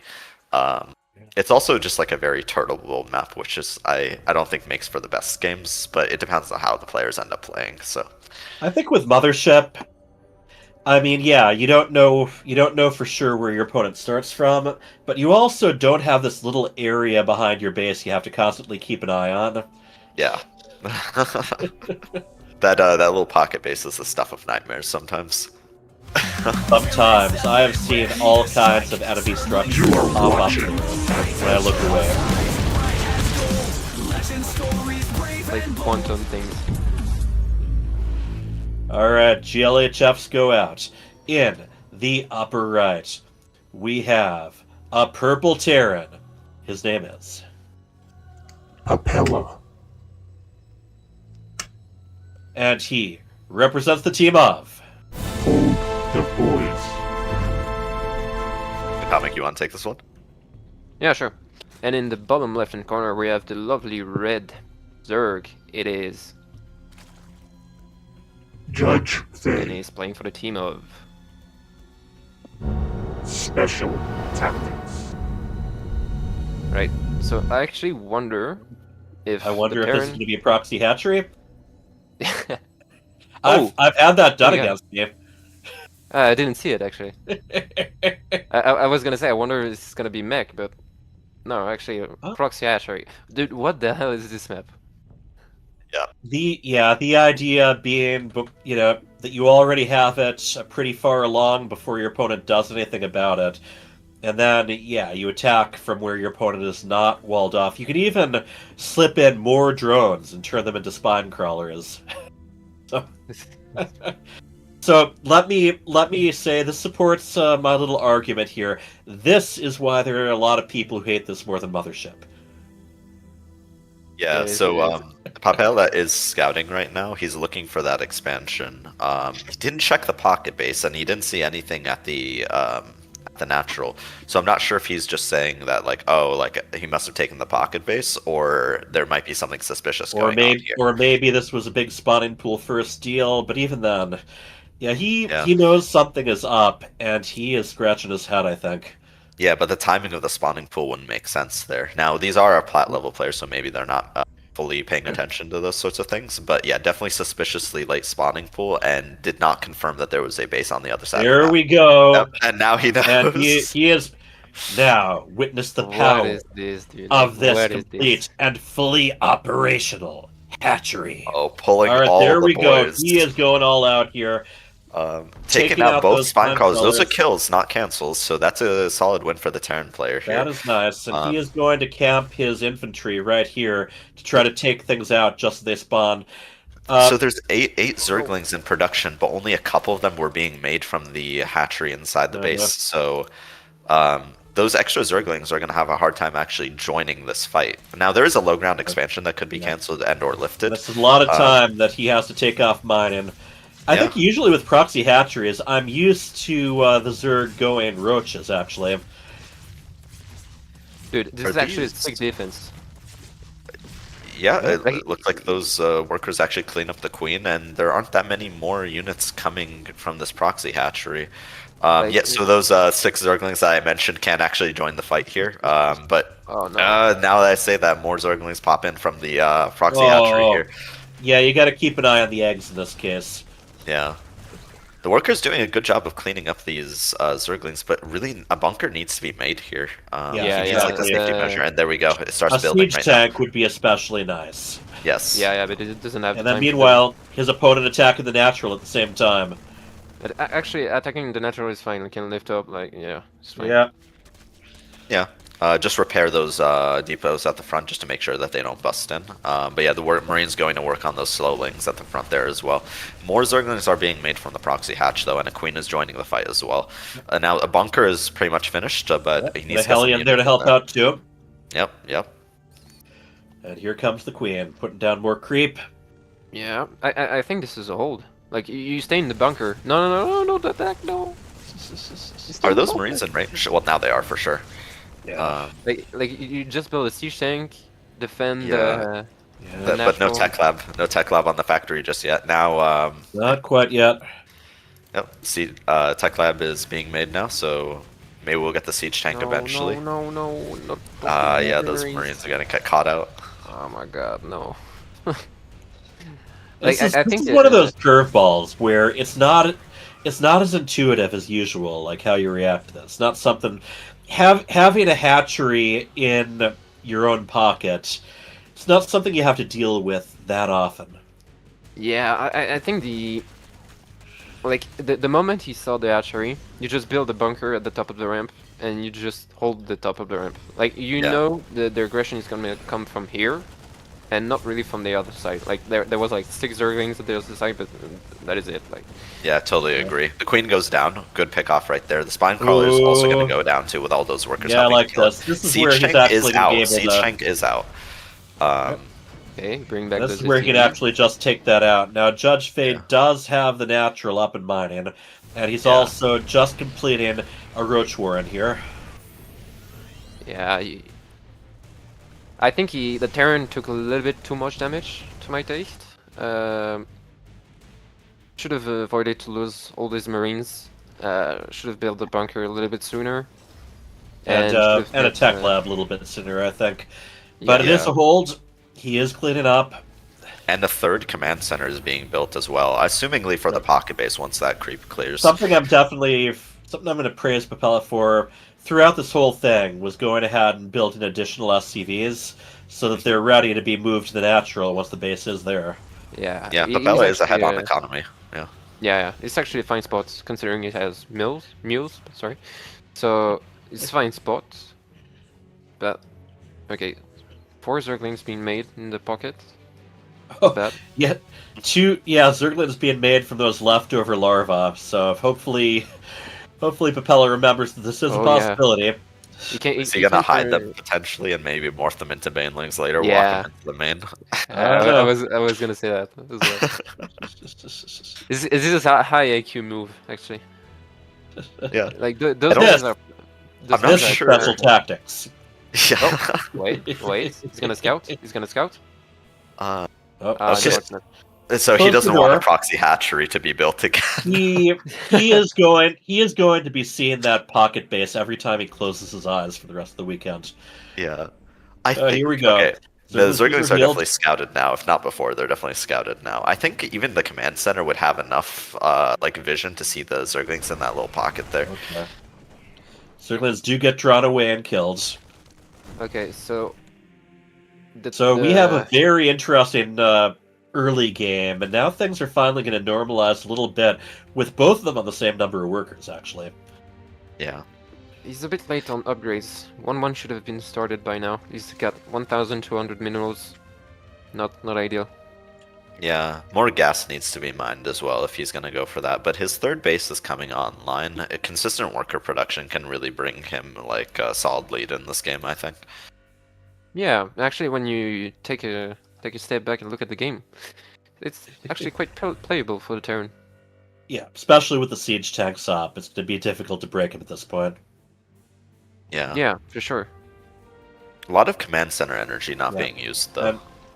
Look at him. He's playing for this map now. He is making sure there's a siege tank in range of any Zerg that try to take down that barrier.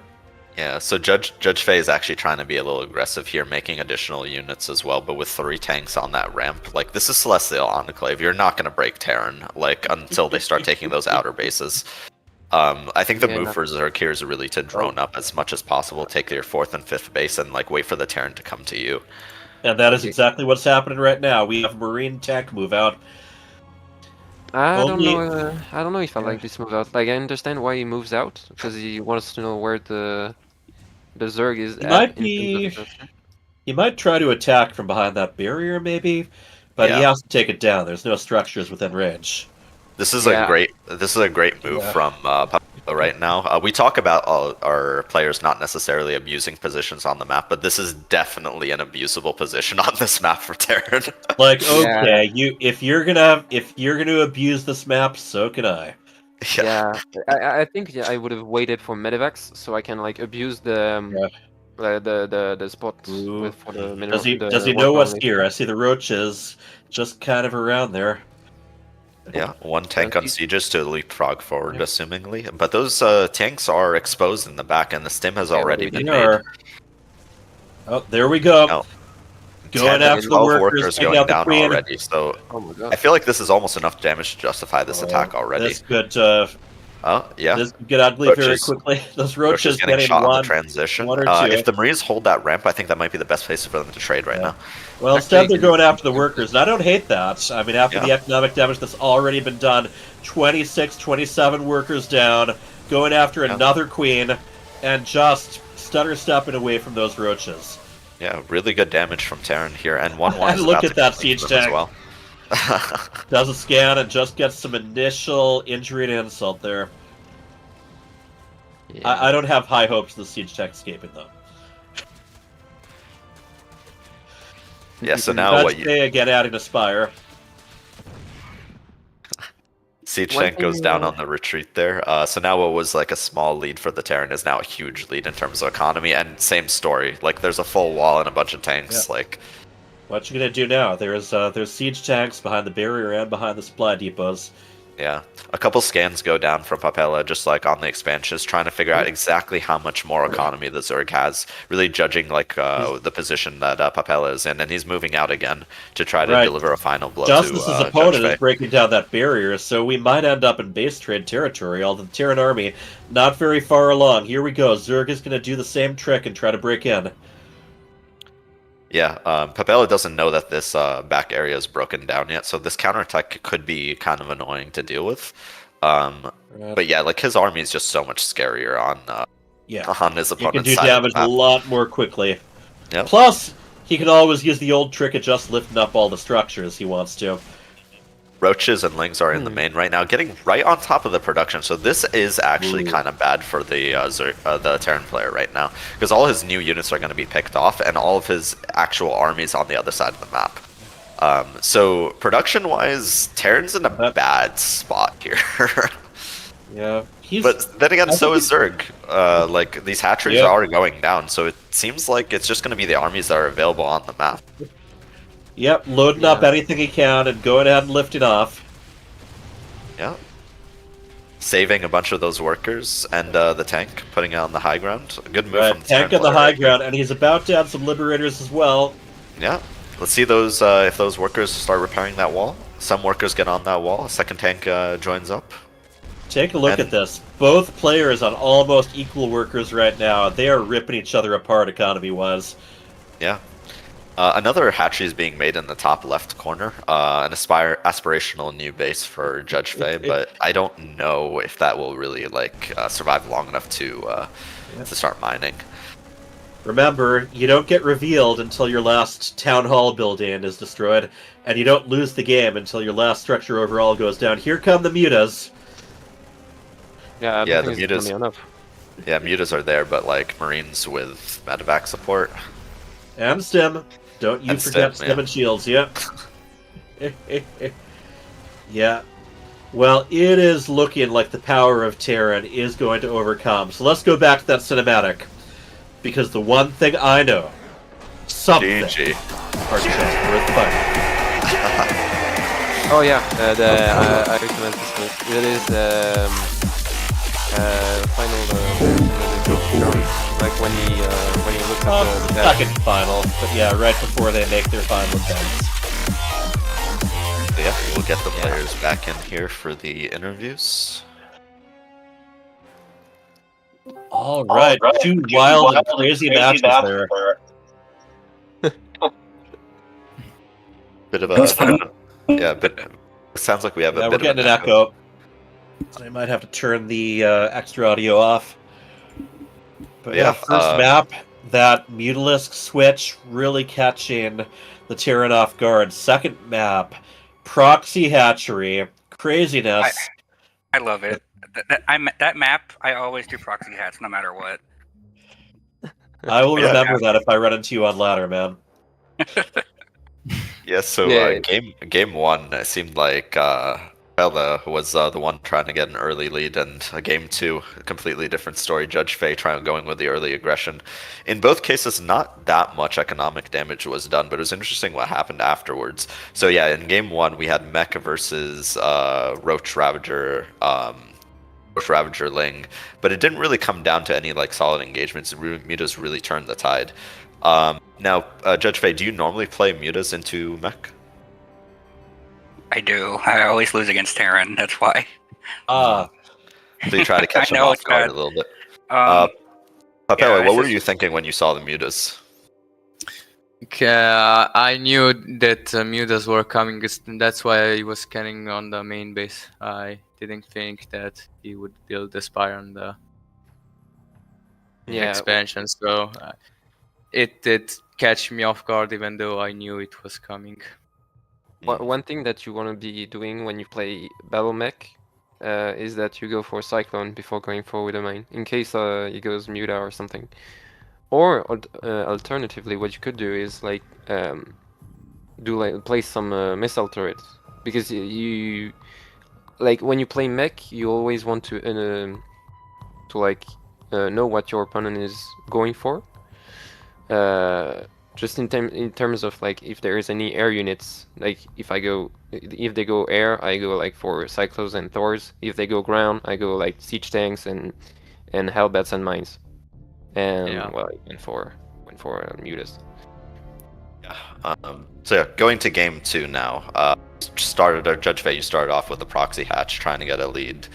But then I think you really like kept up the aggression. But I think the problem that you ran into was like the defensibility of Celestial Enclave. So yeah, like were you really trying to break down the walls of the Terran before like they really got going with their army? I was, yeah. Just not successfully. Okay, and then Papella, what was your like long-term vision for that game? And was it thrown off by the proxy hatch on your side of the map? Well, I was thrown off because when I scouted, I see no second base. I was kind of shocked. I thought it was in the base, his base, the one that I didn't scout, but didn't realize it was in my base. And when the scouting SCV got back, seeing the giant red dot on the map, your heart skipped a little beat. Yeah. Did you notice the timing of the pool when you scouted in his main? Well, I did see the pool, but didn't with no gas. But I don't really know the timing, so I couldn't tell if it was normal or not. But without the gas, I knew it wasn't normal. But also not seeing the expansion threw me off. That's fair. That's fair. I've had people throw that at me before. Was that your first time ever encountering that strategy? I think in this map, yes, but Okay. I did also have this thing going on with other maps, so pulling the SCVs, trying to make sure that no spine crawls are made. All right. Well, you both traded wins, so we are at SpecialTactics 4, PulledTheBoys 2. And Good showing we from have, both of the new players. right. We have SgtABC versus MonkeyShaman next. After that, it'll be 2v2. So we're going to bring them in. And yep, fantastic. You guys joined FSL just now. Trial by fire. I think you made a memorable first match of it. Yeah, I actually thought the builders were very, very well executed. For like All Platinum, it was really good. Yeah, I'm actually a Diamond 3 European. Oh yeah, servers. that's why. Yeah, I was gonna say, if, Yeah. if this was Platinum, then like, what the hell? Yeah, no. Yeah, I'm also the Diamond 3. Europe North America divide, people. All right, I'm gonna be moving you out. Moving the next players in. Thank you very much. Thank you. GG's. See you. Yeah, so next we have MonkeyShaman versus Sergeant ABC. ABC. Sergeant ABC. SgtABC. SGT. Good afternoon. How are we doing today, guys? We're doing great. How are you doing? Just go here. I'm doing pretty good. Pretty good. I've been with the military all week. I got a couple games in earlier this week. Got some advice training. We're gonna see how this goes because I haven't been able to really do anything in the past couple days, but I'm still confident. Damage will be done, and the delivery will be successful. Well, let's do another campaign. Armies will be shattered. Armies will be shattered. Worlds And will burn. I love it. Playing from your car again is my impression there. Well, Carcraft had to happen because I was not going to be able to make it back home. It's a 2-hour, hour-and-a-half drive, so Carcraft is going to have to happen, and that's okay. That's okay because I've got decent signal. We are not going to lag out. MonkeyShaman, I look forward to our thing. This is season 10. Let's go. Season 10. Glad I could be here. There's one person who still needs to join the lobby. MonkeyShaman isn't actually in the VOC right now. Okay. The VC. Oh, the voice? Okay, let me fix that again. We have someone in the chat saying, "Can someone screenshot that and share it on Reddit?" Carcraft. Yeah. No, I'm telling you, we got to share it with Carbot Animations. You know. Yep. That's why my you can't see any of my stuff right here because well, I'm not trying to get yelled at or anything. I'm not trying to advertise, you know, this is what rank I am, this is what unit I'm with. I did not have enough time to change, and that's okay. Not wearing your dog tag. Yeah, always. All right, MonkeyShaman, I think we're muted. Okay. Okay, I stand corrected.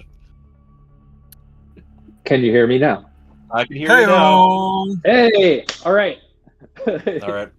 So task failed successfully. Yeah. You need to join the lobby here. All right. I am in. Excellent. So Sarge, you're in incognito mode, like from your non-proxy barracks. Well, you can't see me right now because I'm still wearing camouflage. So I understand. Yeah. Cloak unit. Well, my vision is based on movement. What is this cloak unit? the dude is bored. Don't worry. You'll get the notice. And Are you preparing today as the biggest curveball of all time? I'm not going to do that ever again. did that one time. Oh, wow. It did not go well. I did that one time and it did not go well.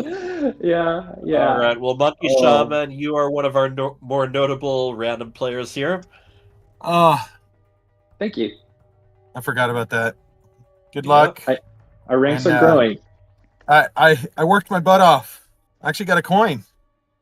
Ooh. Got a coin. Yeah. Like a little challenge coin for a job well done? Yeah. I love those things. Dude, I love those things. Yeah, okay. Yeah. I think less than a dozen went out to a couple hundred soldiers today, so that is awesome. I'm pretty happy of the recognition. Excellent. I collected 2 of those over like 5 years. Nice. Yeah. I've got a little collection myself, so we'll right on. Yeah, we'll put up with the rest of them. If we ever make it to Minnesota Barcraft or something like that, we can start sliding them around. Ooh. Yeah. Oh, okay, we got to turn I guess this we down. can See if I have any StarCraft related tokens. I got Mystery Science Theater 3000. That was fun. That's worthwhile. Oh, that's cool. that's actually cool. I didn't even think about that. I might actually StarCraft challenge coins. Yeah, there's a market there. No kidding. You could have them with all like the the special units like Rena's Raiders or like little Devil Dogs one. Like I think seriously there's a Kickstarter in the making. There was a 20th anniversary coin that went out that they sent to a bunch of content creators. I believe KJ's got one. I've just got a pin for the 20th anniversary myself. Anyway, time to flip the coin and head in though. You guys ready to go? You two are 2 players who started out very low ranked. You've both come a long way though. Yeah, he's a machine. He's actually got a Ladder Legends tag that shows how seriously he takes it. So I'm looking forward to the good games. They're always a good challenge. Okay, good stuff. MonkeyShaman, I see that you are listed with the Masters border, thanks to some of the wonderful display bugs in this game. Yep. That's what it says. I'm just gonna take it. I'll have you can't know that I argue with hit that. If silver 1 and that's what it 2 is. 2s. So All right. yeah. Okay, I'm going to divide you up into your lobbies. We will be getting to this right now. Right now, PulledTheBoys has to bring it back. No pressure.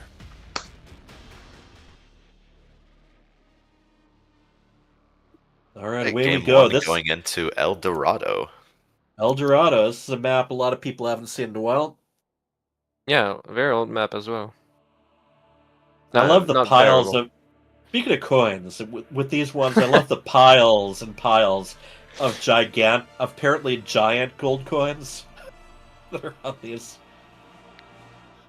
And in this fun little fact about this map, in the corner there's some, I think Ewoks or something like that. They look a lot like the Star Wars gremlins. They look like Ewoks. I forget what they're called, like Mibbles or something in the editor.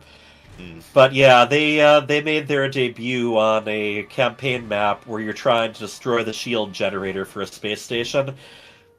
So very appropriate, but a lot of map makers like kind of sneaking them in here and there as a little Easter egg where you can try to find them. Just lost Sergeant though, and he was just going on about how great his Wi-Fi was. I think it looks like he dropped from Discord too, so we'll give him a moment.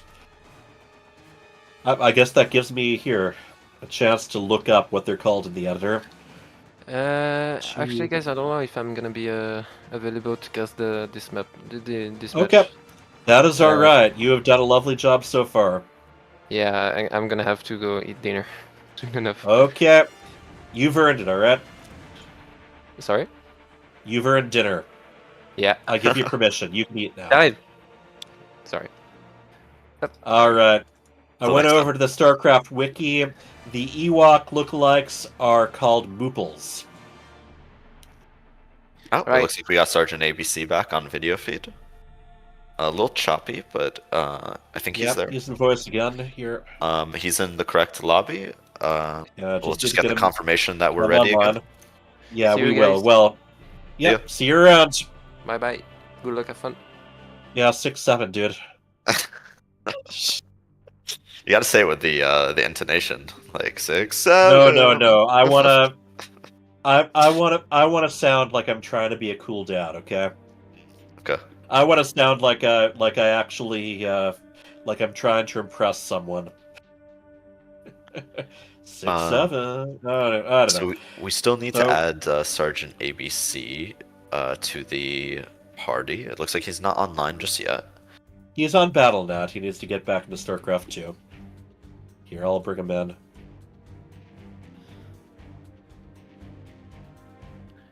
All right, Sarge. You said you had great internet, man. What happened? I didn't think my phone was that close to dying, and it just died. And I kept talking. I'm like, did I lose you?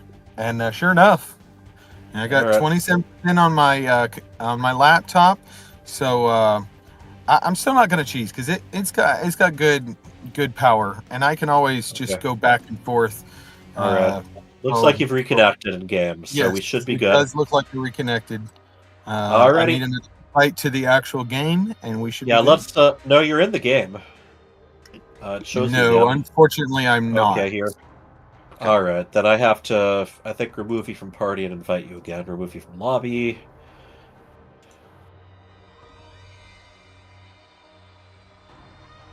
Invite to party. Invite to game. I do apologize. It's all right. Hopefully should be These good. things happen. Yellow. All right. Let's try this again. Here, MonkeyShaman, you're good too, right? I am good. Is ABC having connected? We are ready. Okay. No connection, battery, but we're good for now. Let's rock and roll. Let's do it. All right, we'll start the game, and I've kind of gone through this sort of thing before. It's surprisingly tilting when the game doesn't start when you want it to, and you have to rush to try to get back on. So there's always got to be a point where you just sort of get your bearings about you before the game's even started. That's when those like system startup times like really feel long. I remember back in the day they took a while, but like with modern computers, luckily we're blessed. Well, I don't think his. I think his laptop stayed on. I think he was getting his connection from his phone. Anyway, in the lower left, we have the green random Protoss, and his name is MonkeyShaman. And he is playing for the team. PulledTheBoys. And in the bottom right, we have the yellow Zerg. His name is Sergeant. And he's playing for the team of SpecialTactics. So yeah, MonkeyShaman. Yeah, like you mentioned, he is a random player choosing to master all 3 races. Makes his job, I think, a little bit harder, but he will learn a lot more by playing random, I think. So these guys, a little bit lower level, probably a bit above the level of ChiefPwn and Fenrir earlier. This is a map you got to kind of adapt to, especially if you don't even know which race you're going to get. You got a lot of gold mineral walls, some of them blocked with additional blue minerals if you want to expand there. There's actually a very handy Zelnaga watchtower in the middle beyond those. Mining into things when your opponent isn't suspecting you will, or just sending flying units over, is very powerful on here. Yeah, I totally agree. This map opens a door for a lot of shenaniganry. I think maybe not super early into the game, but as like those minerals get mined out later on in the game, it definitely opens some attack paths in the mid game. Exactly, and if you want to take those mineral walls as a gold base, you also have to worry about your opponent putting up units behind them. There's so many things you have to adapt to here. And in the very bottom, you have the collapsible rocks that you can use to defend an additional gold base, but there's still high ground above it. There's a lot you have to take into account. Yeah. I just noticed the piles on piles of gold on this map. And like I said, if you think about it, those coins and those chalices and pearl necklaces and diamonds, those are giants. Those are, it's like, did some ancient, very greedy race stockpile them? I don't know. Yeah, would tank gold prices on Earth for sure. So yeah, both players opening up pretty standard early expands for both players. Not sure how much MonkeyShaman has scouted, but going with a pretty general wall off here just to keep himself safe on the high ground. Low ground being taken despite being up against a Zerg. But I don't think SgtABC, like you mentioned, I don't think he's gonna go into cheese. I think he wants to play like a more standard game. Yeah, I think he wants to get to a comfortable place where he's got the units he wants and, you know, a decent amount of scouting going on too. I think this Overlord is going to go down. He does have another that's just about to pop, so only supply blocked for a fraction of a second. Third base goes down for SgtABC. And yeah, just Zergling speed about to finish, more drones in production, queens. Yeah. Yep. So far, SgtABC expanding vertically. Neither of them are really trying to break into any of those mineral walls just yet. And that's, again, kind of expected, but oh, here we go. I think that one probe is going to take a little chunk. Yep. Yep, working on that wall to mine towards his desired third base location. Yeah, exactly. It could be a safer third, assuming your opponent hasn't already breached the walls on their side. Yeah, exactly. The scouting just absolutely essential on a map like this. You need to know where your opponent is, where they have access to. Exactly. Taking the third in this like little triangle location at the bottom keeps it safe for a while until your opponent decides to mine out the minerals either on their side or in the middle there right above the watchtower. Very interesting map for that reason. Very non-standard. Yeah, there's actually another map that's very similar to this that I know we were also looking at. Maybe that's Golden Wall, I forgot. But it's amazing how many maps there were when I looked through them that have the word gold in them. Yeah.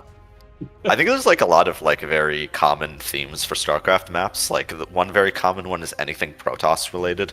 Another one is like putting the word gold in it. Very few volcanic maps I've noticed. Very few snow maps usually. And then just like standard like, oh, you're in space, weird plants, and like just stone maps as well. There's a lot of tile sets to choose from. I know that one of the common complaints about like the snow maps and volcanic, char maps are that there's some units that just aren't as visible on those. Yeah. It depends. Yeah. Anyway, so SgtABC does know that mineral wall was taken out. So he's going to suspect that that's where his opponent is expanding towards, especially because he has an Overlord right at the vertical third. So SgtABC doing a very good job being aware. We have a Void Ray out right now. So MonkeyShaman might be doing some Overlord hunting. Bunch of Zerglings in production too on the other side. Yeah, I like the addition of macro hatches for SgtABC here, given that he's playing the heavy Ling style. Even getting the melee upgrades and carapace upgrades, which I love as well. I think Sarge likes extra hatcheries, just in case he doesn't keep up with his injects. Oh yeah, yeah. I mean, if Dark can do it, so can Sarge. Oh yes, just play, there's a lot of things that Dark does that don't make sense until you think about it a bit. But, yep, here comes the Ling Flood right through there, and there is going to be an opening on the other side of the map as well, so yeah, he could really push this.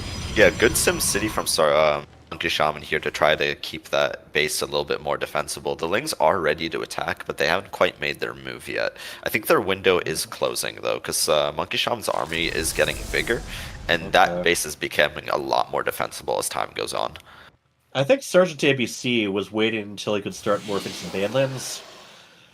So that's kind of the trick there. When you choose your strategy, you got to take it into account ahead of time. Yeah. Ooh, a Nidus Canal going down as well. Oh. If he positions an Overlord in the right location, he could potentially attack the third and then also get some units into the main at the same time.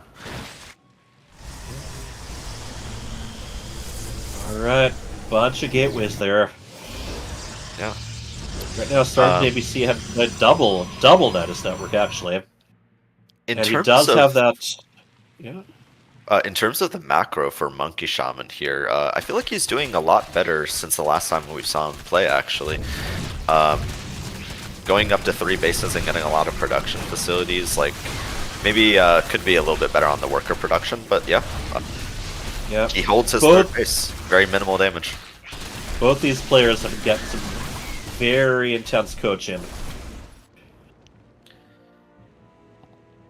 So far, I haven't seen anything spawn out of the Niduses.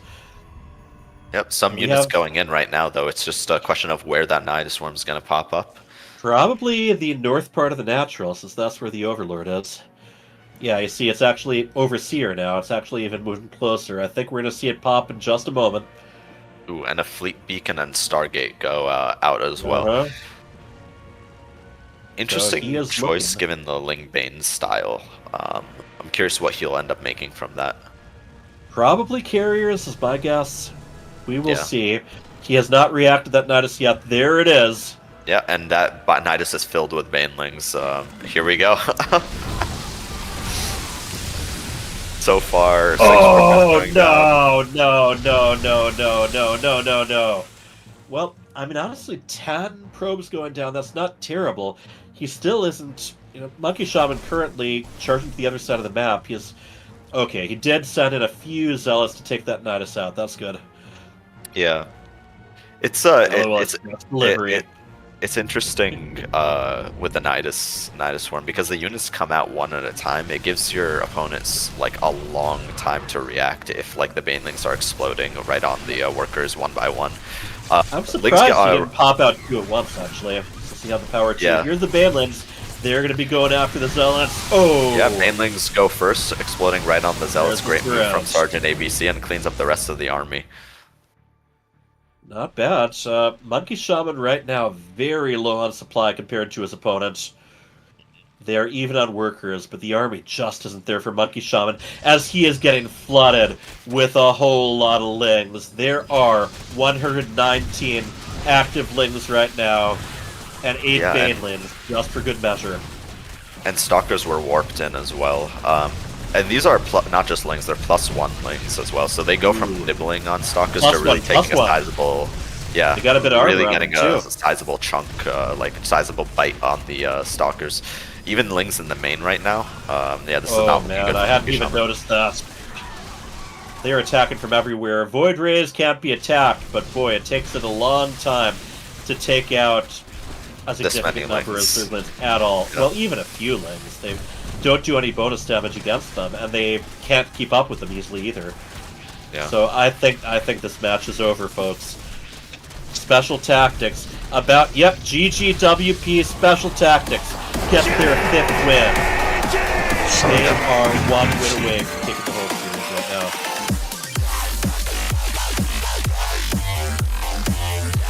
Interesting game 1. I feel like MonkeyShaman was like setting himself up well, but at a certain point, like the macro became a bit of an issue, and then SgtABC was really just able to overrun him with just pure volume of units. I think MonkeyShaman really needed like some splash damage to deal with that many Lings. Yeah. I think he got hit a little bit before he was ready. I mean, he was ready for the first attack, not the second one. And he just didn't have the right composition for his for what his opponent was going for. That was not something you can stave off with air units very quickly. Oh no, and as he says,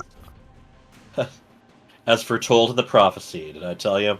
So next up we have Mothership. KJ, go ahead and free yourself up for the next match. I'm curious who he's talking to, or whether he's just speaking out loud when he's typing. But the two of them are joking around a bit right now. Dude, I know.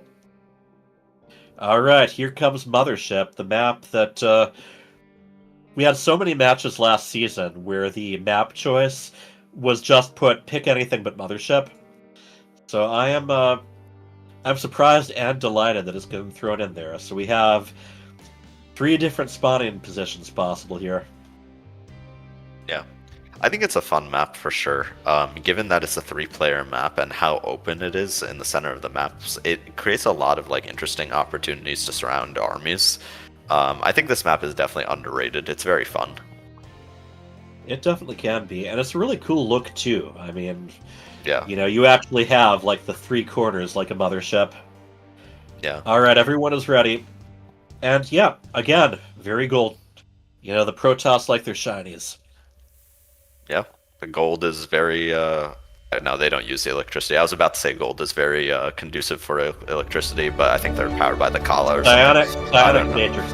They're powered by crystals. The Kala doesn't power them. They actually, you know, spoiler alert, they end up ditching the Kala, but, you know, their stuff are still powered, and so are the Nirazims.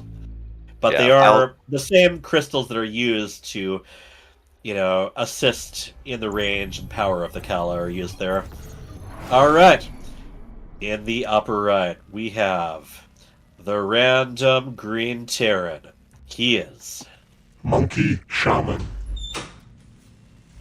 And he is trying to bring it back for the team of PulledTheBoys.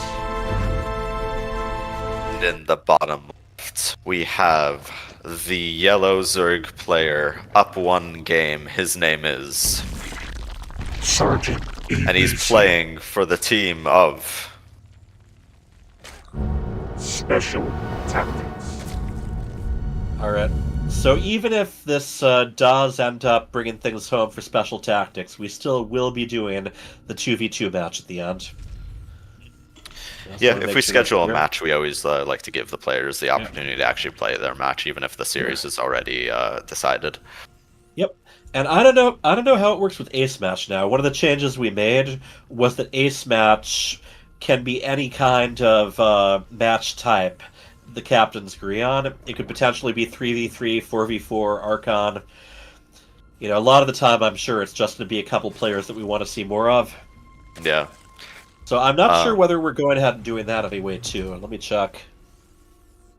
So let's talk a little bit about the build here. SgtABC did a double extractor trick to get to 16 supply and then threw down a spawning pool. The expansion is only now going down. I'm not sure what he's going for necessarily here. I don't think he's quite scouted that it is Terran that he's up against. He's about to find out as soon as his Overlord gets there. That's an interesting point that I hadn't really thought of about a 3 or 4 player map.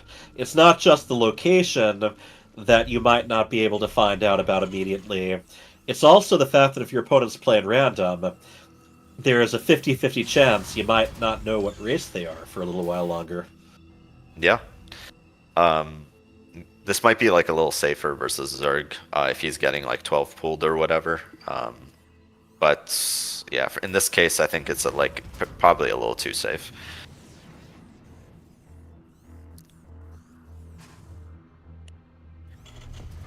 Yeah, so MonkeyShaman throws down his factory. This could be a 1-1-1 build from the Terran. We'll see how it evolves.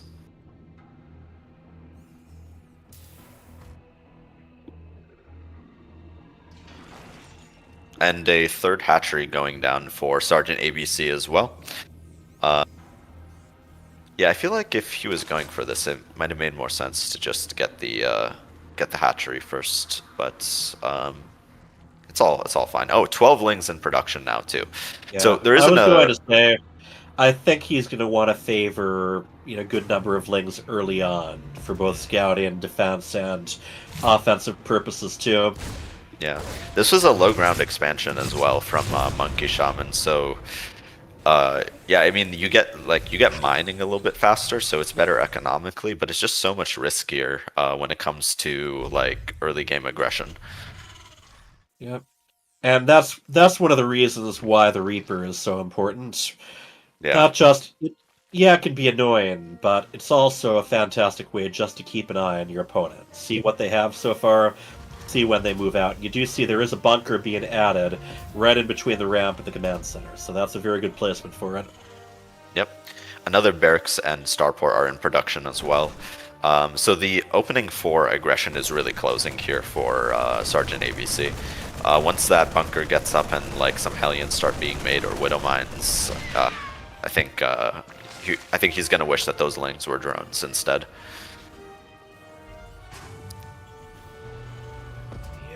Yeah, I don't think there's as much you can do right now. Starport is almost done. It's interesting. I mean, MonkeyShaman, he's not... he's a little bit lower as far as the rankings go, but also jumps around between between races. So I think with him, you're going to see a lot of improvising. There's going to be some decisions and some changes of minds made here and there, but he does know what works well. And he also knows, as you see, just how to make sure that he doesn't get overrun right away. Last game as well, he seems to have come a long way, figuring out how to put his structures up in a nice defensive way. Yeah, I think when he gets like a more concrete idea for like army compositions and it solidifies his macro a bit, he'll be a much better force to be reckoned with. So far, they've mostly left each other alone. Yeah, SgtABC is taking a fourth, and that's before his opponent is trying to take a third. Not that unusual for Tyrann, though. Yeah, and it looks like this is going to be bio with maybe like a little bit of Hellions and Mines, I think, coming from MonkeyShaman. It's interesting. He's got 2 factories and 3 barracks. And those Zerglings did not make it very far in. Yeah. Also interesting, Combat Shield is being researched first instead of Stim. Yeah. It's rare, but I know some people who prefer it just so they don't lose their Marines as quickly on the defensive. But yeah, usually the way you want to go is to go Stim first so that they can basically stop the enemy from doing damage. And that's a lot of legs that are popping out. Yeah, I think Sergeant's going to be going for it. He is going to try to send as many lings in as possible and see if he can just end the game there. Remember, he was pointing out that his phone batteries are running a little bit low, and I believe he's using his phone as a hotspot right now. I think he might be charging his phone, but also has a laptop as well. So yeah, he's on a little bit of a timer in terms of the battery life of his devices, which adds a little bit more like a fourth dimension. Yeah, fourth dimension. Yes, exactly. It's like there's a strategy to what's going on outside the game too, and I've seen that. I think the thing that I most commonly see on that side of things is someone who's also trying to finish their lunch during the game. Did that happen during an FSL game? I mean, it's happened to me personally, for one thing. I do remember a WCS where in one of the show matches there was a challenge that one of the players had to eat his lunch during the game, and it wouldn't be a win if the game ended before his noodles were done. So. Yeah, so SgtABC tries to engage some of those Hellions. They're being transitioned into Hellbats as well. Those Banelings are not ready just yet, and the Hellbats are right on top of... I don't think the Hellbats are going to be able to take out the eggs fast enough, and those Banelings do a lot of bonus against light! There we go. Great connections from SgtABC, cleans that up. I think MonkeyShaman had the opportunity to kill the eggs if he targeted them down, but he got a little bit distracted with the Lings there. He's got 2 extra command centers that haven't been moved into position just yet. Wings. I would not want to eat wings while playing StarCraft. That could make the keyboard very sticky. You can get your dry rubs as well. But okay, yeah, that is true. Even so, deeply fried food, a little bit oily. Oh man, I don't know. Personally, I don't like stuff that linger on the palate as far as spicy food goes. I'm fine with things like, some of the Japanese dishes where the spiciness kind of fades on its own. But boy, all right, getting rid of the plate right now. Wasabi, that's what I'm thinking of. I don't mind wasabi as much, where it kind of punches your tongue, but then goes away fairly quickly. Yeah. So hidden base from MonkeyShaman, kind of tricking his opponent into thinking, hey, I'm going to play super defensively. I got this planetary in the front. That's like my third CC. I'm just going to build up my army. But no, he's actually expanding it to a corner. Right, he's making the one in his main into an orbital, so he has the extra mules and scans. Yeah. I think MonkeyShaman just keeps looking for a good opportunity to break in. I wonder if he's going to try for a Nidus again or something along those lines. And he is camping the potential third. Oh, yeah, that's going to be pretty tricky to get through. The planetary, the bunker, and the siege tanks. Yeah. Totally agree. He's actually researching smart servos too, so that might indicate that he's going to be doing a lot more Hellion Hellbat transformations, or it might just indicate that he noticed that was something he could spend money on, and he had both of them have a bit of a heavy bank going right now. SgtABC clearing out the paths a little bit more. Yeah, so that hidden base is now being built into a planetary, and some missile turrets are going up as well. Yeah, he's keeping it defensive. One of my issues there is just that it's going to be pretty tricky to get any other workers over to there. And if you're doing something that isolated, you probably want an Oracle just to make the use of more mules out there. Yeah, I mean, like, the earlier you get that base down, the earlier you can mine it out. This is a pretty late hidden expansion, but I like the idea behind this, because MonkeyShaman does have another expansion that he could trick SgtABC into thinking, hey, this is my actual third. He just needs to make an attempt to actually try to take that third to really sell the story here. But yeah, like, SgtABC is playing so defensively here, and there is a very weak point that he could attack. He's playing out on the map right now, but there's a very weak point that he can attack in that hidden base. It's not the front of the natural, though. He's basically containing his opponent, but not considering the possibility there might be a base he doesn't know about. Exactly.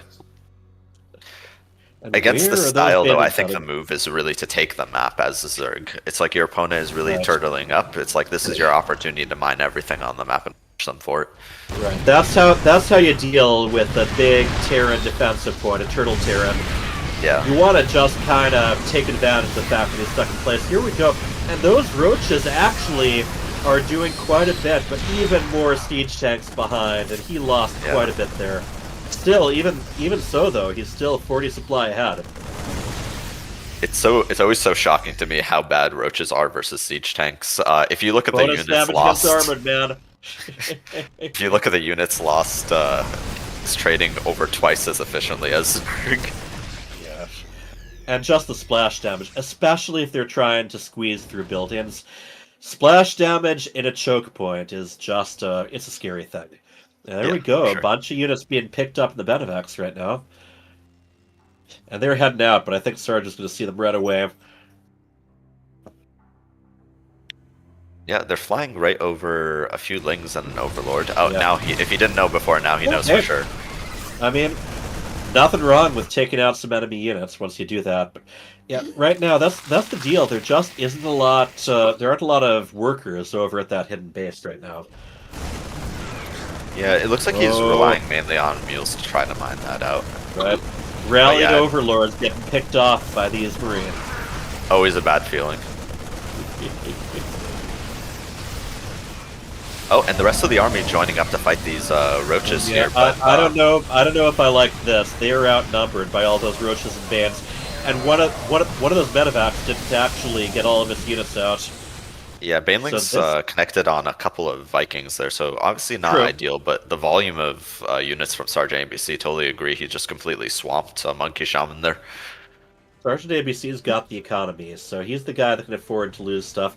I'd like to see either Lurkers or Broodlords if he's going to try to make his way in here. Otherwise, he's just going to get a lot of damage. And you see, so many of those roaches are already so beaten up, and they don't have Burrow to use to heal. I love the seed tanks there, just a little parting gift. And this is the point where you could actually take the third.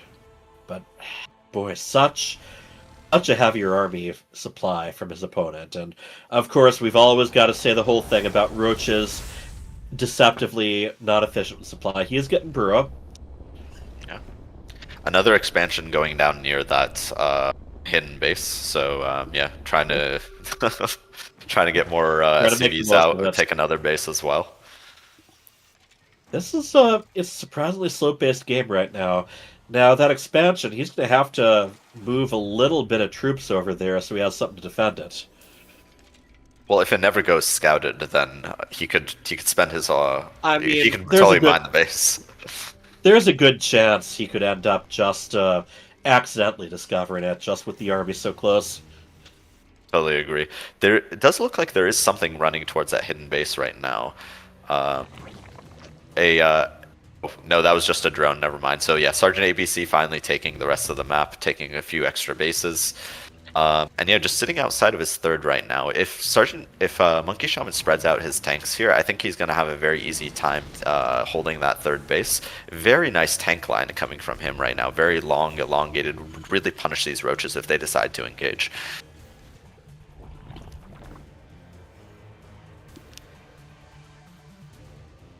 In terms of upgrades, it looks like, oh, here we go. Roach, Ravager, Hydralink, Bane going in. But yeah, like I mentioned, the tank line is fairly large here. A lot of roaches being lost, though. Yep. It looks like the vanguard of the Terran army is compromised. But yeah, there's just so much firepower behind this. I think this will be a hold for... He's going to want to stay, exactly, he's going to want to stay where that third is. Exactly. And not get near the tanks. Just do the damage from out of range. Yeah, if this base doesn't lift, it could potentially go down. And yep, that's a kill. And it does. And it's just so deceptive. So many troops got lost, but SgtABC still 40 supply ahead.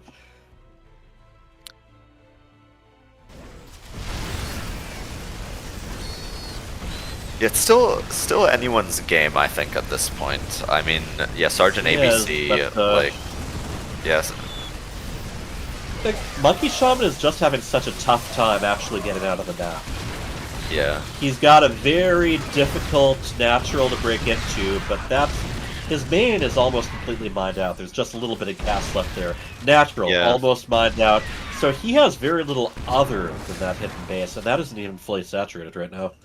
Yeah, actually, now that I look at it again, I totally agree with you. Yeah, the supply differential, SgtABC is mining a whole lot more. I think he'll just be kicking himself a little bit after this game when he hears that there was a hidden base that he could have taken out. Maybe, but I think he's going to be happy enough with a win. For sure.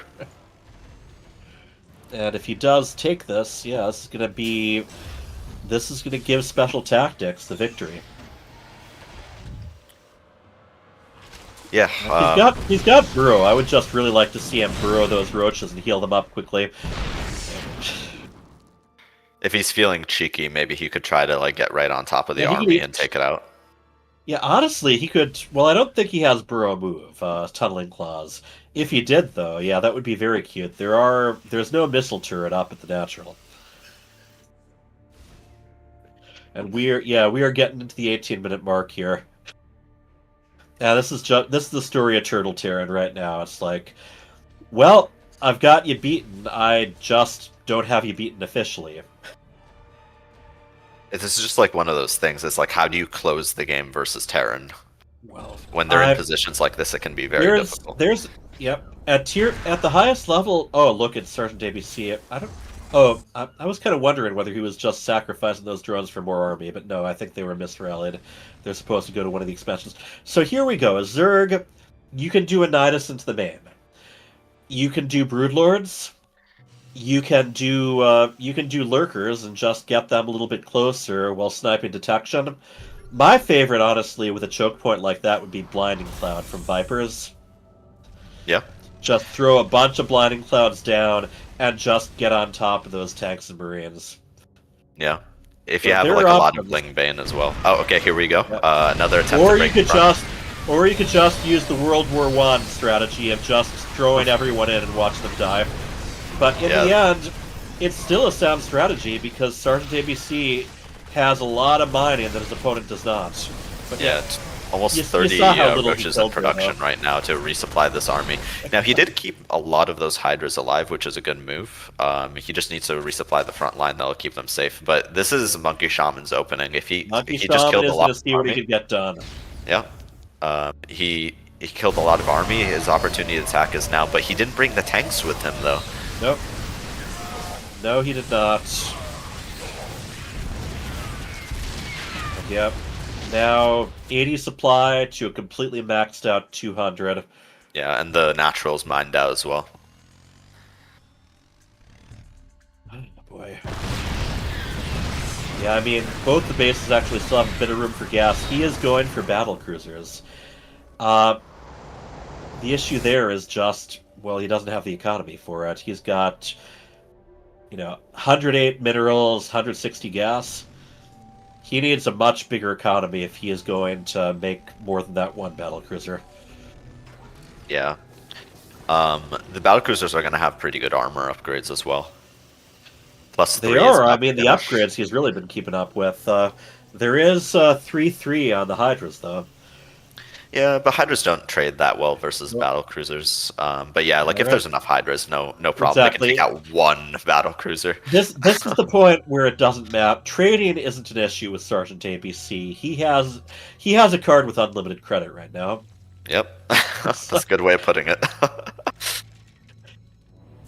Boy, the fact that SgtABC does not know about either of those bases, and they're neighbors. He's got bases right next to those. So yes, at this point, I think he might maybe feel a little bit goofy for not taking those out.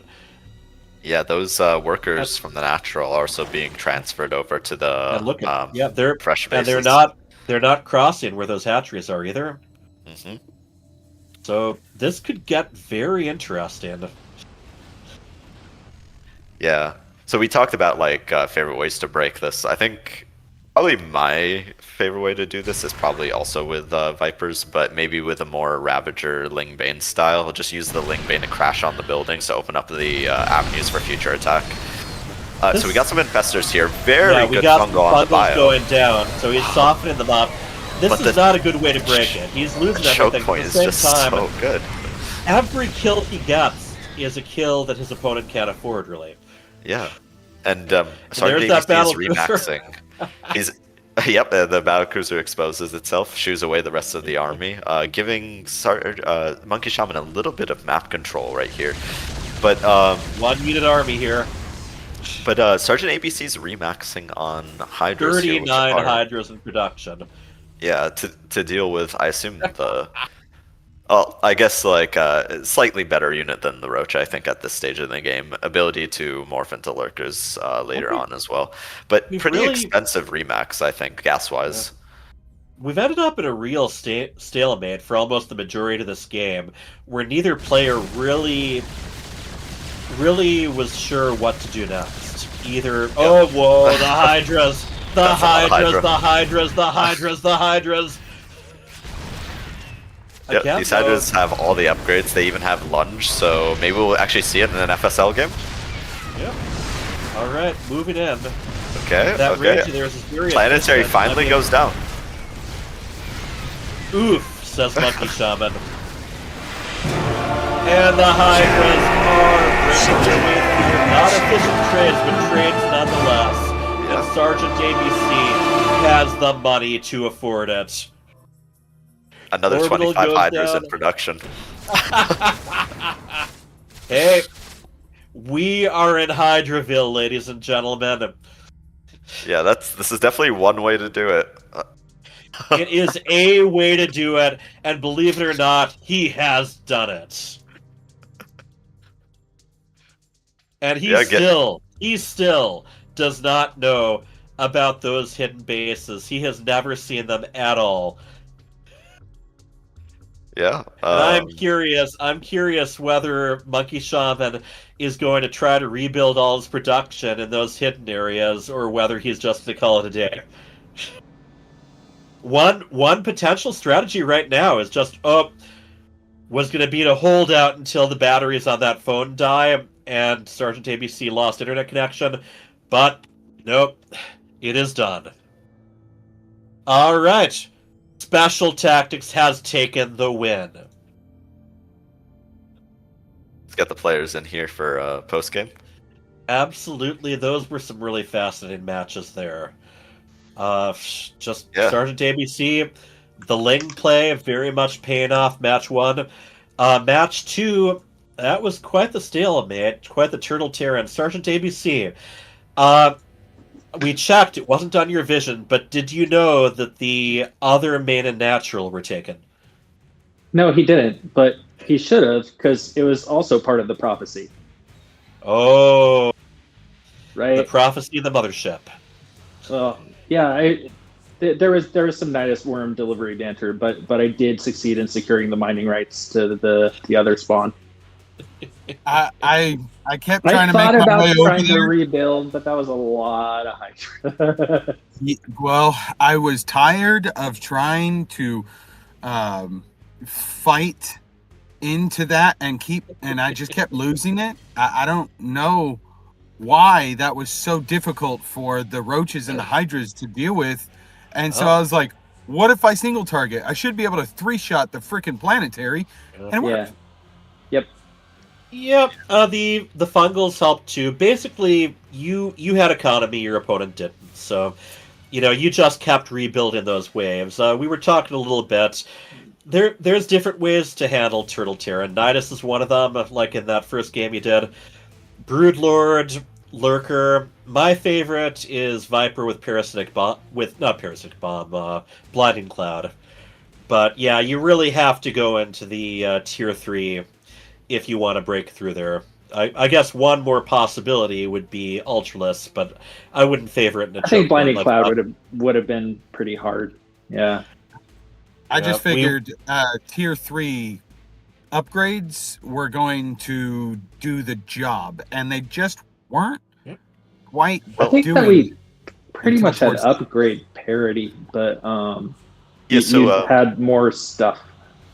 Yeah, SgtABC was ahead on upgrades for a little bit, but eventually the upgrade differential was closed. I think one thing that could have also helped too is, just use some speed banelings, crash into that planetary. They're surprisingly good versus even armored structured. Yeah, I knew It depends. I think the siege tanks would have gotten those. He had so many tanks, and I don't know if you saw that little play with the roaches and the banes, and they tried to crash, but I just it was a little too much micro that I was dealing with, so I was like, you know what, just make stuff and send it. And then I realized I had made quite a bit of drones, so now I've got almost 90 workers, and now I can only hold about I can't hold that much. Little question that we also had in our minds. All-encompassing comp to take care of that turtle. And I'm glad it worked out. I and really didn't wasn't planning the turtle, truthfully, but you kept on attacking with stuff. You tandem. Like, yeah. How much of a risk was there of you running out of batteries and losing your internet before you finished breaking it? Luckily, I got a warning on my computer to say, hey, low battery. And so I picked up my phone. From the time I plugged in after I lost, I now have 38%. So I was good. I didn't know I had a hidden win condition. You're charging macro. Macro in the game and out. Macro in the game and That's not how I out. want to win one, though. Like, Battery overcharge. All right. Well, SgtABC, thank you, because you brought the win in for special tackle. Good job, man.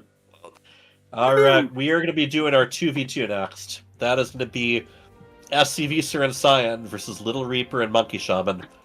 We're going to try to get some revenge because the LittleReaper Monkey team is 0-4 right now, which I don't want to end the day like that. Oh, not 0-4. Yeah. You guys got 2 wins. LittleReaper. No, I mean the 2 of us so far. Like. Oh, okay, I see. Yeah.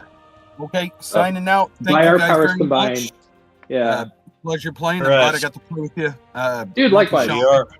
Hit me up later if you want to do some 1v1 practices. I'm always down. Yeah. I'm all cool for stuff. it.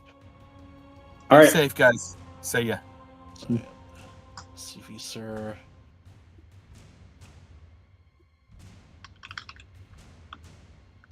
Cyan. LittleReaper and MonkeyShaman's already here. Great. Okay. Well, SpecialTactics has taken the series, but we are still going to be doing our 2v2 match and our special match. Yeah, excited. We're going into our last set of the series, set of the weekend. Have you guys prepared any particular strategies for this 2v2? No need to disclose details. Those are confidential, of course. Oh, okay. Has SpecialTactics prepared any special tactics? No. We played a little bit last night or the night before, one or the other, and that's the only times we've had to play together. So we'll be fresh minds here. Well, I think you're a pretty creative player, SCVSir, so improv might be your specialty. I'm just relaxing in the lair, you know. All right, Field of Death. The community edition of Field of Death. Field of Death. That's what we're coming into here. So yeah, this map got updated a little bit in the last map pool. And KJ, if you could join too. And then the way we're thinking is we'll have some kind of show match afterwards too. Okay. And we're going to have the captains decide what that's going to be, because we have a lot of players who have been sticking around. MonkeyShaman. I am here. Yeah. Maybe I kicked you out of party. Oh, that's premature. Reaper does that pretty often. It's my APM is out of control, man. All right. But this would be good stuff. We've seen SCVSir, you're pretty much sticking with 2v2 and team games this time around. Cyan, we've got you back after a season. You are definitely a wily veteran of FSL. Yeah, I haven't played I guess since the last time, whatever it was, last season before, whenever it was. So it's gonna be rough for me. It's going to be a fun format, and the great thing about 2v2, you can always blame your teammates. All right, well, we got to keep things moving along, so I'm going to put you in your separate lobbies. We're going to move ahead. All right.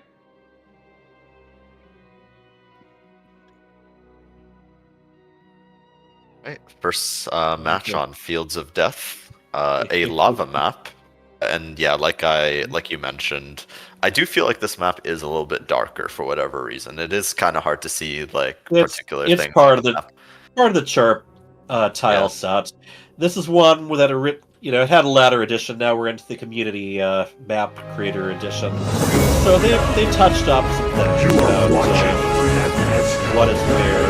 The big gimmick of this map. There are a lot of minimal patches hidden around. There's also kind of a backdoor naturals and a double pocket too. So this could be a very powerful macro map, assuming your opponents don't get into your pocket area. Alright, in the bottom, we have the pink Zerg, and his name is... SCVSir. And his teammate, the Protoss, in the light blue, his name... Cyan. And they are representing the team of... SpecialTactics. And in the top left, we have the orange Protoss player. His name is... LittleReaper. His teammate, the green Zerg player. His name is... MonkeyShaman. And they are representing the team of...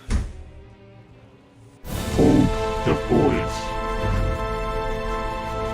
So yeah, PulledTheBoys unfortunately already lost this particular series, but yeah, let's see if they can get some more wins. This still counts towards the playoffs as far as number of map wins go. With this map, from your main, you got to decide whether you want to expand the pockets or expand forward. Zerg generally favors expanding forward. Yeah, it's interesting because Zerg has those cheaper, more expendable bases, so it kind of makes sense for them to front forward and keep the production surface area for their teammates open, and also have your bases have your production be that much closer to the enemy too. Yep, true that as well. But yeah, it also leaves the safer expansions open for the teammates, which is I think the better way to organize the bases.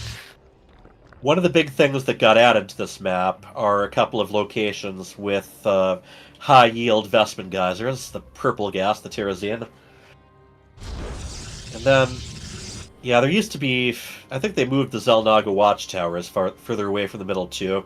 I don't know. There's a lot of just little tweaks here, but the center of the map very wide open. You got those gold bases you can take, but they are very difficult to defend. You've got rocks you can take down to break into your opponent's. Either break into your opponent's naturals, or if you want to, give yourself access to that high yield Vespin.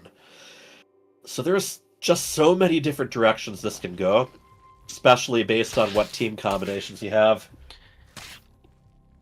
Yeah, it's an interesting map for sure, especially when the once the expansions get beyond the low ground initial expansions. That's when the bases start getting sprawled out and really like the defense becomes a little bit harder, I think. But we're also, you can mine so rapidly from the rich minerals, the gold minerals. There's a lot of them on this map for sure. Yeah. Yep. So as long as if the players keep their defenses going up, then this can drag on quite a bit. Ooh, a little bit oversaturated on the gas there for Cyan. That center of the map, also where the center gold bases. That's also a place where you can really annihilate the workers if you're going with air units. Just kind of safely floating above the magma. So, the possibilities are endless. That's what I'm saying. They certainly are. So yeah, LittleReaper opting for his charge build again. Adding on additional gateways as well. And he is only mining from one gas geyser as well. I think to really make this work, to really make this aggression super scary, like, I'd love to see, like, let's see, we're at, like, maybe 4 or 5 gateways right now. I'd love to see, like, another, like, 5 or 6 gateways. Gateway explosions. Yeah, exactly. With LittleReaper, I wouldn't be surprised at all if he chooses to just send a warp prism over to his enemy's pocket bases. There's so much room there, and with such large areas in this map, it is very hard to defend everywhere. So if he just starts warping in charge lots, it could do a lot. I've seen that tactic on this map a lot of times. Yeah, it's true, but when you're dealing with a 2v2 situation where the teammate can also help swat away a warp prism, I think a coordinated attack might be necessary, because more than likely his teammate's probably not going to be able to join him in the back of the base. Yeah, and you see his teammate is just about to finish the Spire, so we might be going for some Mutalisk Caress. And Yep, that could be one way to pull apart a team. It's a long walk between the pocket bases and the naturals here, but not for air units. You can just shift quickly over that chasm back and forth if you want to. And yep, we are indeed seeing mutas here, so I think we're getting an idea about what PulledTheBoys strategy is going to be here. Yeah. Not a lot of static defense has been made. There does appear to be one cannon like at the front, but that's not going to help very much with the Mutalisks. Another cannon is being produced in the back, but when you have like 10 Mutalisks, like you don't need to fear one cannon. Okay, looks like LittleReaper's charge lots are in the front, and it's a sizable number of them. I think LittleReaper could take this fight if he wanted to, but maybe he's waiting for to take the an even better fight with the units trailed off a little bit. Yeah, and MonkeyShaman's mutas are on the move. Yeah, they are. I was assuming that he was going to wait to attack until he could draw the army away, and then let his teammate swing in with the Mutalisk where the enemy is not. Yeah, maybe warp in a few more zealots to make this push even scarier. LittleReaper goes in once again, and the mutas are getting in position. But now there's a few more roaches and more links to help fight this army.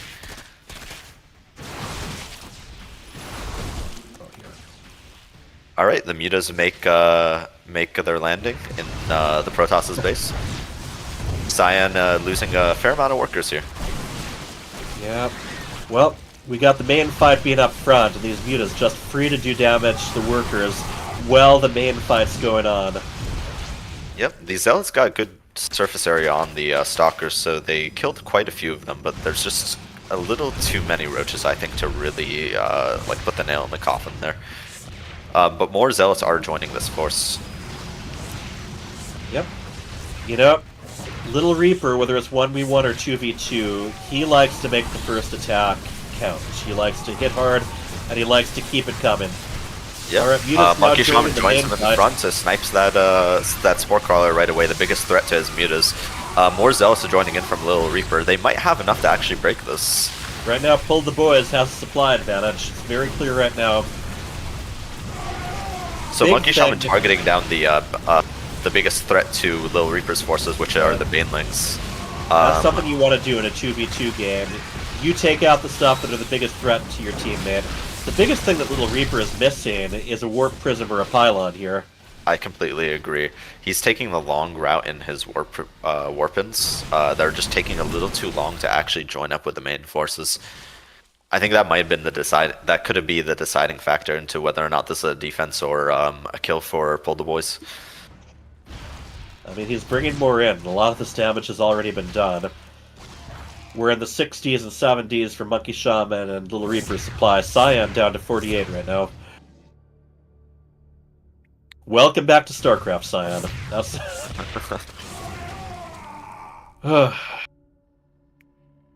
Regardless, you know, the old riding a bike thing, he still knows the basics here. It's just trying to adapt the strategy your opponent's throwing at you.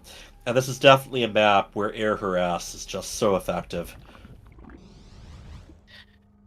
Yeah, I think MonkeyShaman and LittleReaper might be transitioning out of their initial plan. I think they were hoping to get the full kill, end the game right there.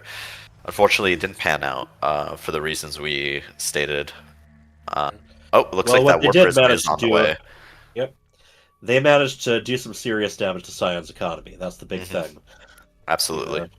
If you can turn it into 2v1, and it's not at that point yet, it's nowhere close to that, but if you can nullify one of your opponents and only have to worry about one of them, that can be very effective. Yep. Overlord going down there. So Cyan going with plenty of Archons right now.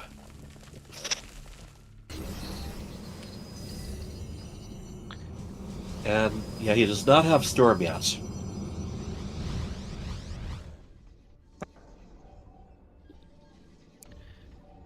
LittleReaper is getting close to supply block there. He's got to build... Yeah, he's just putting out some more pylons now. Yep, and adding on additional gas geysers. It looks And like he's MonkeyShaman transitioning into Storm as well. MonkeyShaman is taking a gold. So if you have your opponent on the back foot and contained, this is a map where you can really explode as you start just going out and taking those high yield spots. And I see that LittleReaper is doing the same, taking a gold himself. Yep. LittleReaper has quite a few zealots. He definitely has an army. Their life. That's a lot of life for Ire there. Yeah, a lot of lives for Ire. Yep. Oh, look at that! Just getting onto the pillar just in time. It's probably going to end up. Oh yeah, Overlord does pop out and give the vision for those Hydras. All right, SpecialTactics is taking down the wall to get access to the high-yield minerals. Got Burrow being researched by MonkeyShaman. So they're just both building up right now. LittleReaper being pretty far ahead as the supply goes. Still struggling a little bit with some supply blocks, but he is going crazy with the pylons right now to make sure that doesn't happen again. Yeah, this is one of those things where I think like it's just like, if you know it's just going to happen again, just go for it. Just throw down all those pylons. Well, Like, especially if you're in the lead. It's like, you know, who cares about a few safety pylons here and there? Yeah, exactly. Now we've got the full 200 capacity going there. It's getting pretty close to maxing out too. All right, the PulledTheBoys looks like they're moving around. I don't know if that was just potential defense or what, but so far SCVSir and Cyan, they've been kind of stuck in their base. They have not been making their presence known on the other side of the map. They're just trying to catch up as far as macro goes. yeah, Cyan, 4 Stargates, so we know what he's planning to do next. the I guess like low economy air transition. They never expect it. Hey, why not? Those zealots making absolute sure that these gold bases aren't being taken. SCVSir is in the process of taking one, and we also have SCVSir taking the high yield mineral area. Now that only has one geyser there, so there's a limit to how much it can speed things up. Yeah, LittleReaper going. Here we go, the storms. Yeah, lands a decent storm on those hydras and roaches. Another good one, but the zealots are running in right after that storm, taking a little bit of friendly fire. Now, one of the biggest things, if you're a player who's just coming back to this, is how different Storm is right now. Yeah, but LittleReaper's fighting two people at once right now. Not a lot of coordination with MonkeyShaman right now. And yet, LittleReaper, he seems to be doing all right with it. Yeah, I think this will be a kill on the outer base. Oh, yep, and that's a gold that can't be mined from. Yeah, now MonkeyShaman is joining in the fight with his Lings and Mutas. He's out in the middle of the map. I think LittleReaper should be able to take out those outer bases as well. Big thing MonkeyShaman has going for him with Ling Muta is mobility. He can reposition himself. He can attack just about anywhere. Yeah, he can attack that economy that Cyan was building so hard to rebuild. Oh. A lot of Lings going right into some Banelings and Archons, less than ideal. I think some Lurkers were also positioned on that map as well. Yeah. It's another thing where the economy for PulledTheBoys might potentially just get out of control. Right now, everyone's under 100 except for LittleReaper. He just keeps those zealots coming. SCVSir coming in. He's gonna defend with Lurkers. Gotta keep him there. Yeah, no detection for LittleReaper here, and those zealots are pretty stacked right now. LittleReaper opting to right-click the base. I think he'll definitely get the base, but he'll lose a fair amount of army doing it. Well, sacrifice army. I don't think he minds that much. Losing a handful of mineral-only units. Yeah, I don't think so either.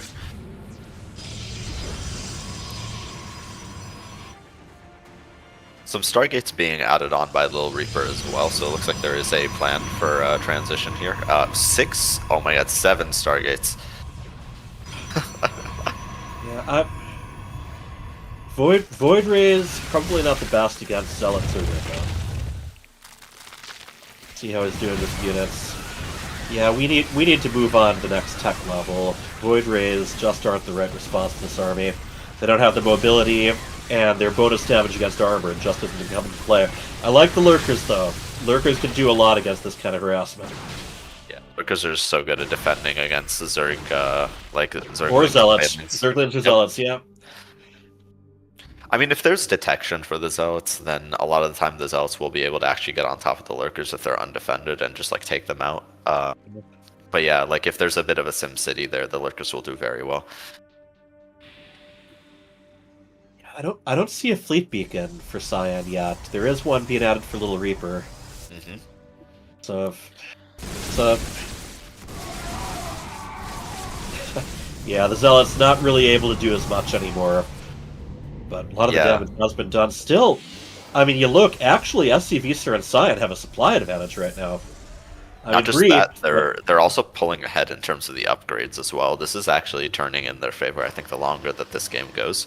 If they're able to just resecure their expansions, their army is just going to be a lot stronger because of the upgrades. Yeah, well, here comes LittleReaper. He is making 6 carriers right now. No, I think Cyan is making a fair amount of, or was making some Void Rays. Cyan's making Phoenixes at the moment. But yeah, the Void Rays, he does have a good number of those right now. And those will come in handy against carriers as long as they get the damage in first. 8 Void Rays are out right now. Yeah, as long as they activate that prismatic alignment on the carriers and really target them down. Focus fire. You do not want the Void Rays attacking the interceptors. That's the big thing to remember. Definitely not. No. Void Rays are such an interesting unit, and they do so much damage against armored units, but very unimpressive if they're targeting down light units. Yeah. One thing that always shocks me is how quickly they evaporate Corruptors. You look away for like 1 second, and then like all your Corruptors are gone. Corruptors be armored. Yep. Keep track of those tags, right? Yep. Okay, well, LittleReaper almost maxed out again. And moving in with another horde of zealots. There is a pretty good composition to counter this right now, though. Yeah, I think the trouble here is they keep attacking. Oh, there we go. I was about to say they keep attacking the same locations, but LittleReaper sidesteps the whole army and goes right into the main, forcing a complete reposition of all their armies while MonkeyShaman goes in at the fresh bases of SCVSir. It's a great move. Hey, jab to the left, roundhouse to the right? Yeah. LittleReaper targeting down production buildings, though. MonkeyShaman running into a fair amount of banelings and I think lurkers as well. Those lurkers are pretty softened up, even more lurkers getting hit. Yeah. The frustrating thing about this is there are bases on the map that PulledTheBoys could be attacking right now, and but they're just not going for that. Yep. Well, the idea, I think, is just to use those Zerglings and Zealots to keep their opponent busy while they move out right now with Ultralisks and Carriers, I think that's their plan there. Yeah, I'm not sure if they know about the carrier transition. Yeah. I don't think they do. LittleReaper has not been sending those out. It's just been Zealot after Zealot. Yep. So yeah, Cyan is out on the map along with SCVSir. So I think they're about to find out about these carriers. So those lurkers that have been doing really well might not be doing so well anymore after the carriers get on top of them. You want to make sure the carriers are hanging out in areas where the ground units can't reach them. That's the big thing on this map. And there's a lot of those areas, but there's also a lot of wide open space. There we go, prismatic alignment. The carriers Those carriers are fairly stacked as well. Okay, so the carriers are in a pretty good place right now over that high ground. MonkeyShaman with the ultras as well to clean up the Archons. Great move there. Prismatic alignment means that the Void Rays are very slow to escape as well. That was a huge victory. Yeah, very expensive loss for Cyan. They were doing some damage with the Hydralisks, but now those Ultralisks are just going to shrug those spines off. Did you know that they're not spitting? They're actually firing spikes in the back of their necks? Trivia fact, everyone. Okay. I don't think I knew that, actually. It's oh, weird, yeah, in Brood War they would spit, right? In Brood War, the sound effect sounds like they're spitting. Okay. But, yeah, Brood War is also something where some of the development wasn't quite hand-in-hand. And there's carriers coming out for Cyan, but right now, that is a total of 13 carriers that LittleReaper has. And they are just kind of floating above those lurkers, not minding them at all. Yeah. I think they're just going to pile right through the defenses here. And MonkeyShaman, dealing with any ground army that's out on the map right now. Yep. GG from Cyan. And just waiting for the all GG, and there we go. Now GG, alright. PulledTheBoys, getting the victory in the bag. MonkeyShaman. And next up, we're going to be on the carriers just weren't something they were prepared for. And in general, they were stuck for a lot of that matchup just rebuilding. Yeah, a lot of it was playing catch up after the initial attack from LittleReaper and MonkeyShaman. Really, and they were catching up. I mean, to their credit, they just didn't quite have the right thing to deal with the next move. All right, LittleReaper.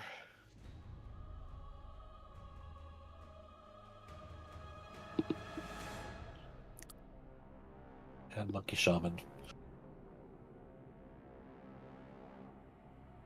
Yeah. SCVSir plays Zerg, but his name, which fully is SCVG2GSir, which SCV, good to go. So, yeah. Yeah, him and Sergeant ABC. Well, one, their names are like kind of similar in my head, so I always mix them up speech-wise. But yeah, they both play Zerg too, and you would think that they would both play Terran.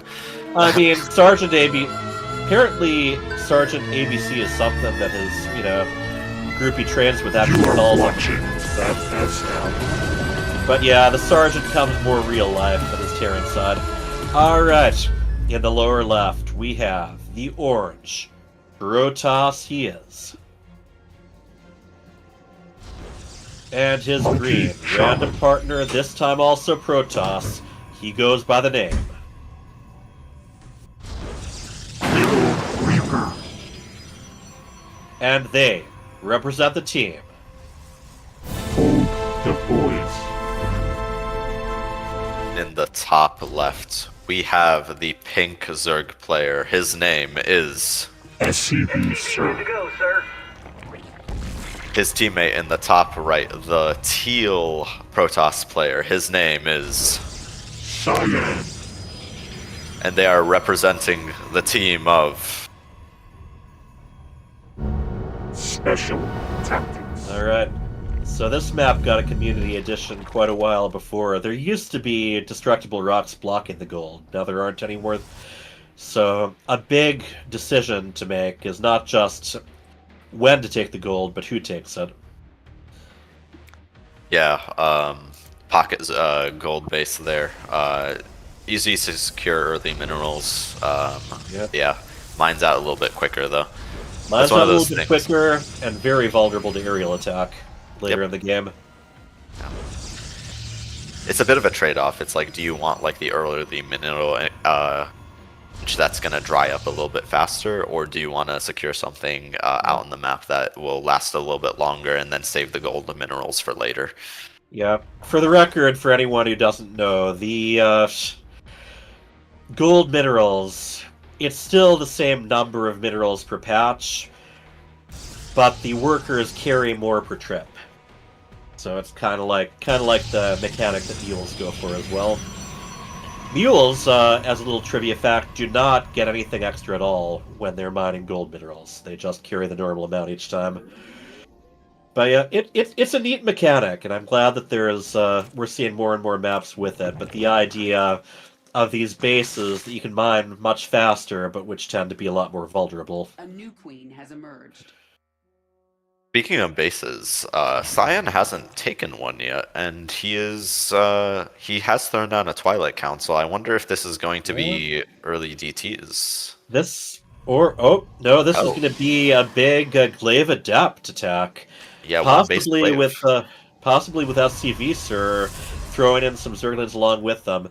Big thing with hatcheries, yes. If you see 3 hatcheries, a lot of the time, if you see 3 hatcheries early, it can be about macro, but it can also just mean that they want that much more larva for a rush.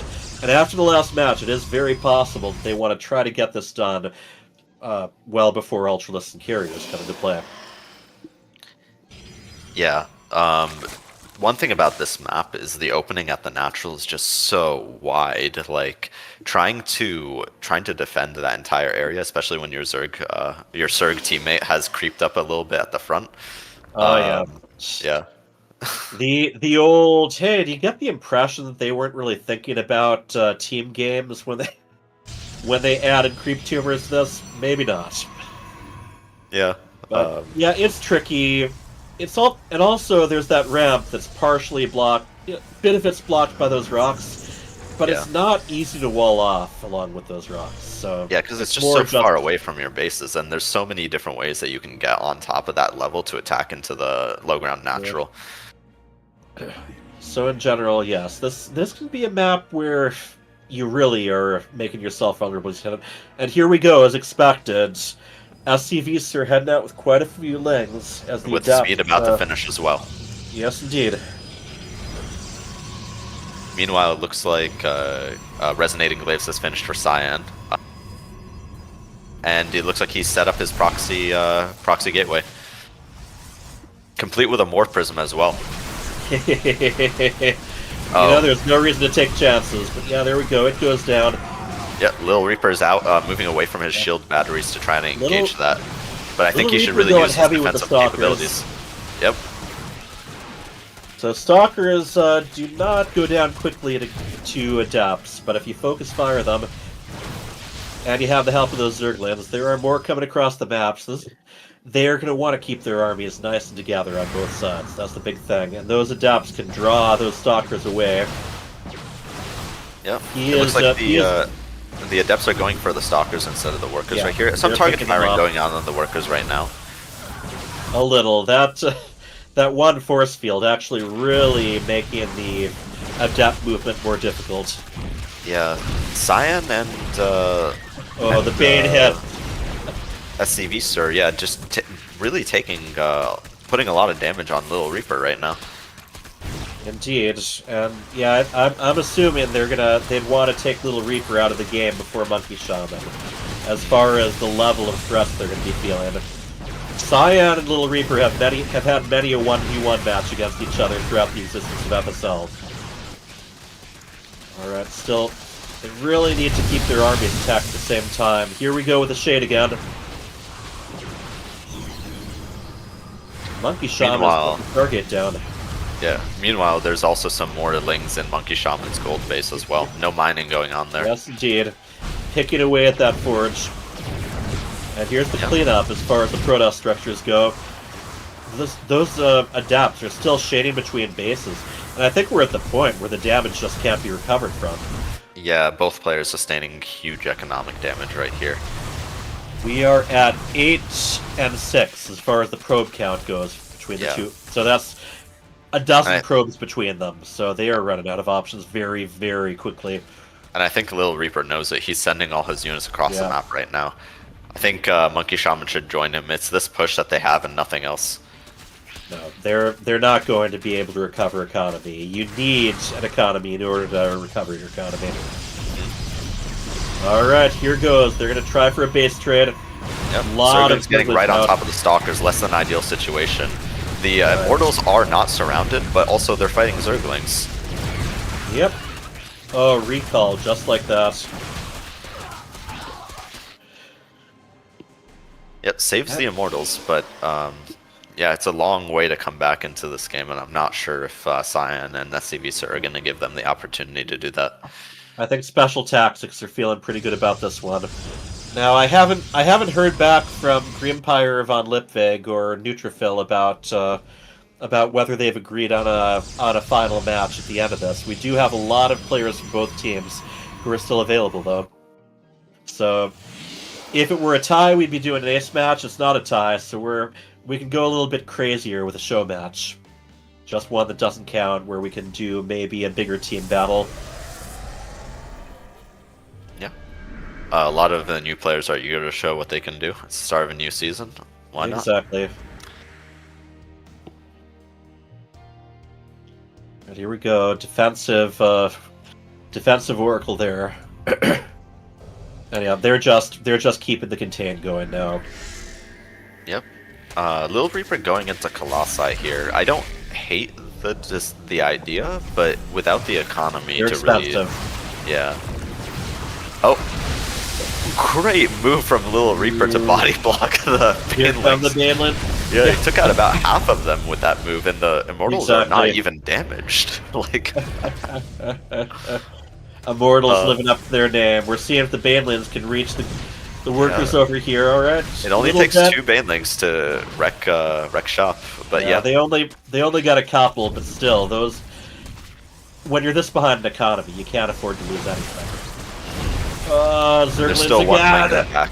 Yeah, there's still one ling in the back doing a lot of damage to Shaman. Okay, now a lot of lings. Those lings just attracted to gold. Yep.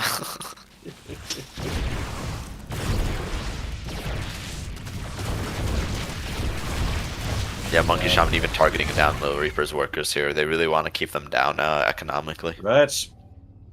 You know, if you don't have anything to build army with, then well, you're not going to have much of an army. And they are expanding out, taking more bases behind all of this. Yeah, the other thing that I don't think a lot of people think about either is workers are actually very expensive. Like, they're 50 minerals a piece, obviously, so you wouldn't think, but they build so quickly, especially with Chrono Boost, that like you can invest so many minerals into just building workers. Yeah. Yeah, LittleReaper currently up to 35 workers now. I mean, still not amazing, but it counts. Yeah. And SCVSir is just growing and growing. 135 supply. Kind of adding the roaches to his technology. And they're sitting comfortably. I think the SpecialTactics team, they know there isn't a lot more that they're pressured to do right now. They just have to make sure that their opponents don't catch them with anything by surprise. And there are spore crawlers in SCVSir's mineral lines. I'd like to see if, Cannon in Cyan's mineral lines, because as they say, when behind, Dark Templar kind of come into play. Yeah. But also, given how aggressive they've been the whole game, that poor Immortal. like, if there were DTs, they probably would have known about it by now. Probably. Yeah, that little, that one Immortal that just kind of got left behind. Looks like some Phoenixes in the back of SCVSir's base, just looking for opportunities to do a little bit of damage here. They will secure a kill on a few Overlords here. But I don't think that'll be enough damage necessarily to bring them back totally yet. They still have to stay away from those spore crawlers, and here we go. This is almost reminiscent to what the PulledTheBoys team were doing last time, just sending a bunch of Zealots and Zerglings, although a whole lot of Roach Ravager behind it too, a little of everything here.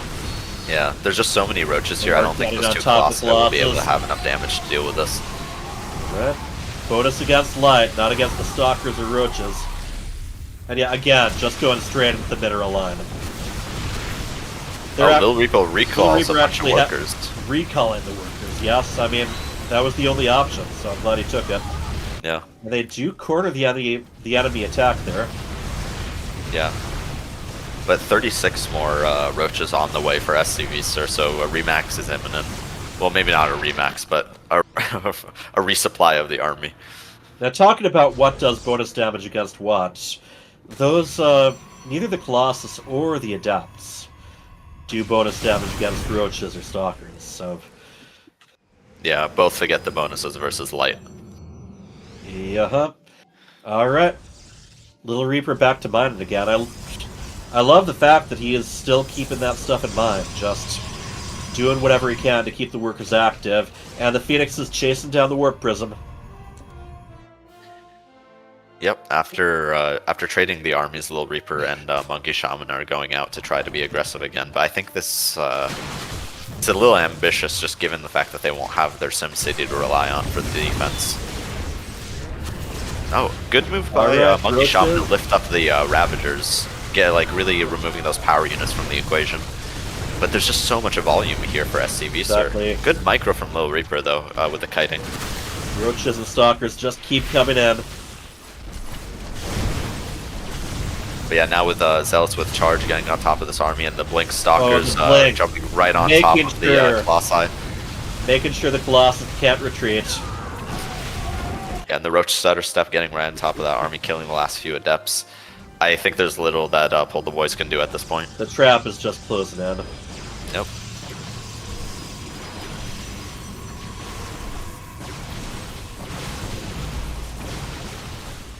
Alright, here and just to keep them on their toes. Yep, just to keep them on their toes, 12 more Mutalisks on the way for SCVSir. Hey, why not? I mean, this is an aerial map, and you can really take advantage of the mobility of the bases that spread apart. Yep. Natural everywhere about to go down. Yeah, everywhere we look, even that third base for MonkeyShaman is in danger right now as well. Yep. Well, you do that much damage early on. As long as you keep building up, you can keep your opponent behind you for the rest of the game. Yeah. There's actually, oh, we got a Disruptor, though. Decent shot from the Disruptor, but, yeah. Let that going down. Yeah, just Stalkers, Roach Ravager, Mutalisks, just stepping further and further, destroying more and more, and taking it in. GG. They get their win back. So final score, 6-3. SCVSir. Cyan. Special. Alright, back and forth. First game ended up being overcome by the Carrier Ultralisk combo. Second game, SpecialTactics. They really managed to get the damage in early on. And they got their win back. Congratulations. Cyan, welcome back to StarCraft II. Nicely done. Thank you for having me. You got our team down to a combination of 19 probes at one point. So we knew it was going to be kind of hard. I will say, Well, Little you Reaper, still he got a had a lot of lot in units you. done. He got a lot of probes built, and even recalling some of them to make sure he didn't lose too many more. Yeah, it was a really good recall, actually. Yeah, you tried to punish it with the bile hit, but he got most of them out. Yeah. Those games were definitely characterized a bit like flip-floppy. So the first game, like, it was Lil Reaper and MonkeyShaman that were super aggressive and basically, like, kept you guys on pretty low economy the whole time, eventually being able to overpower you. Then the next game, you guys did the same thing to them. Same thing. Yeah. Yeah, that was the plan. All right. So final score being being 6-3. So we are going to wrap this up with the 4v4. 7-3? Oh, even better. Yeah, that win just made Yeah, you're right. Oh, yeah. You're right. Okay, let me bring you 4v4 guys to teams chat. versus teams. Is that what we're doing? Yeah, this is going to be 4v4 with teams from both sides. It's not going to technically be an ace match, but No, it's for fun. it is for fun. All right, Whoa. so you Is guys this are the going to have first- to decide. Is this the first 4v4 that we've had in FSL? No, we've done these before, but usually outside the main matches. As like This show one- matches, yeah. Exactly. We still haven't had any for the actual points, but that could happen this season. Wait, we should do All right. We should do a 60-fit. A what? We should do a 6v6. I don't know about that. I want to stick to the official maps here. All right. So, who are the 4 players for Special Tactics going to be? GG. I think Sarge wants to. SCV, are you interested? Yeah, I'm up for it. Cyan? If anybody else doesn't want to, I'll go in. Just put me as a reserve. Is if it? we don't have enough. Is it Fenrir? team-based or what? Yeah, I think we're doing it team base. Yeah, Sure. these are strictly members of the teams. Ah, okay. Do we still need our camera? Yes. Yeah. We will still be doing cameras for these. Yeah, we see almost everyone. Check the cams. Let me ask Instability for her camera, 6v6 because I don't have Archon one. mode. Well, maybe we'll get that fancy later. For now, I think the 4v4 is going to be interesting Yeah. enough. Might actually get to do the Nidus mining macro that the AI does if we have 6v6 Archon mode. That would be insane. Yeah, actually, no, that'd be funny to test, just to try it out. Archon, Okay, so- Archon, like a TVZ Archon with 12 people. So we got Sergeant, SCVSir, SgtABC, SCVSir, Greeempire, you're playing? I might. Fenrir, are you here? I think Fenrir might be AFK. Yeah, so this I'll is play the and then Cyan. I think that's our whole team. Okay. I'm down to play, but if I played 4 today already, so if there's anyone who hasn't, give them the first spot. I don't think there's anyone left on our team. Well, I see Von They're all Lipwig's done. camera. Okay. And who is playing for PulledTheBoys? I am probably. Because I can get my camera. Was that Like I said, Yes. I can I'm down also to play. I just want to make sure that Lipwig gets in. Yeah, if somebody hasn't played yet today, they should get the first tips. So Von Lipwig. And I've played 2 games, so if I need to dip out, I definitely can. How's your batteries? Okay, That's so the we got question. Papella on camera, everyone else. Okay, As I got it. Papella playing? Papella's My playing? battery and everything. Yeah, I is can play. Okay. doing great. Good. All right. Who's player 4 for PulledTheBoys? I'm down. Say who you are because I'm MonkeyShaman. I'm still got on it. camera, hopefully. Yeah. Yes, You are, but I'm not looking at the stream. I'm looking All good. at Well, Yeah, our yeah. camera sheet. thing is full. It's crazy. Look how many people are on camera. Uh-huh. Yeah, it looks like a Zoom call. I think something really fun would be whoever is still around but doesn't get to play can join maybe the stream for and observers for like commentating. Oh, you know what? Watching. Hey, I'll step out. And I'll do a cast. Oh, I'd love to do a cast. Okay. There you go. Give us nachos. That way everybody gets to participate somehow. Is nachos on our team? No, but I don't have anyone else on our team. Yeah. Throw 'em in. This isn't for points. Okay. Fine. Yeah. Throw 'em in. I am Right, also right. going to record this too because this is good stuff. I love this. Do it. Okay, so nachos, we'll need you to get into StarCraft 2 then.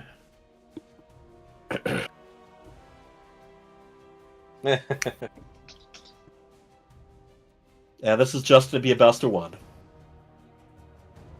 We're going to be playing on slow dive. Cool. Are we going to move into different channels, or are we going to just... We will. Yeah, so we're going to move to different channels. With 20 people all talking at the same time. Yeah. I mean, I have done 4v4s like that, and it's very, very funny and chaotic. It can be, but FFA. we want to go for funny in a different way. Let's make sure everyone joins the lobby, though. I know we did an FFA. I need to get invited to a party. Yeah, we'll get to you in a moment. All good. Yeah, I'm not in a party either. Yeah, like I said, a little He's bit working naughty. on it. Right on. Okay. 12 people in the group. Love it. 13. 13. Oh, boy, oh, Now boy, we oh, got boy. a party. There we go. Like the good old days when StarCraft 2 first came out. God damn. Hey, good old days when the original came out. Sure. Nothing like LAN parties where you had to keep in mind that everyone across the table could hear you. Okay, we've got one more person who needs to join the lobby. War Bunnies, no? Yeah, War Bunnies. What am I doing? Joining a I don't know lobby. what he's doing, but I'm not in a party. Yeah, No one invited me to a party. This is a party. You're already in it. not a party until War Bunnies is there. Uh-oh. Okay, apparently I'm here. Pick referee. All I right. added Antoine sniped my color, so now you have to face my dark green. People. And now who's in here? That's me. Nachos, what's up? Do you have SCVSir on our Nachos? team? Madness. I want to go with my team. Yeah. Don't let him. Oh, I'm with nachos. Are we just putzing around? SctABC. I'm gonna. No, putz this Yeah, is around. we're having fun. this is the most serious one. This is for the championship. The winner of this Let's 4v4 fun. wins the league. I'm gonna go Protoss. What's up? Are you? All right. No, I'm gonna go random. Hey, there you go. One of us. Yo, move Uh, LittleReaper One of over us. here. One Okay, of we us. need- Do you want to I'll get go LittleReaper in random here? with the deep Papella, what's buff, your name in game again? Papella. Papel. In game. He's Oh, at the there top. it is. Okay, sorry. Yeah, In game, it's Papel. you were hiding in the other team. There we go. Is LittleReaper playing? SCV. I think he's commentating. Cyan. LittleReaper's casts are the Yeah. best. I'm just watching. I need y'all add y'all as friends. What's up? There's twice as many catchers as player. Make sure to That's set good. your base. Apparently.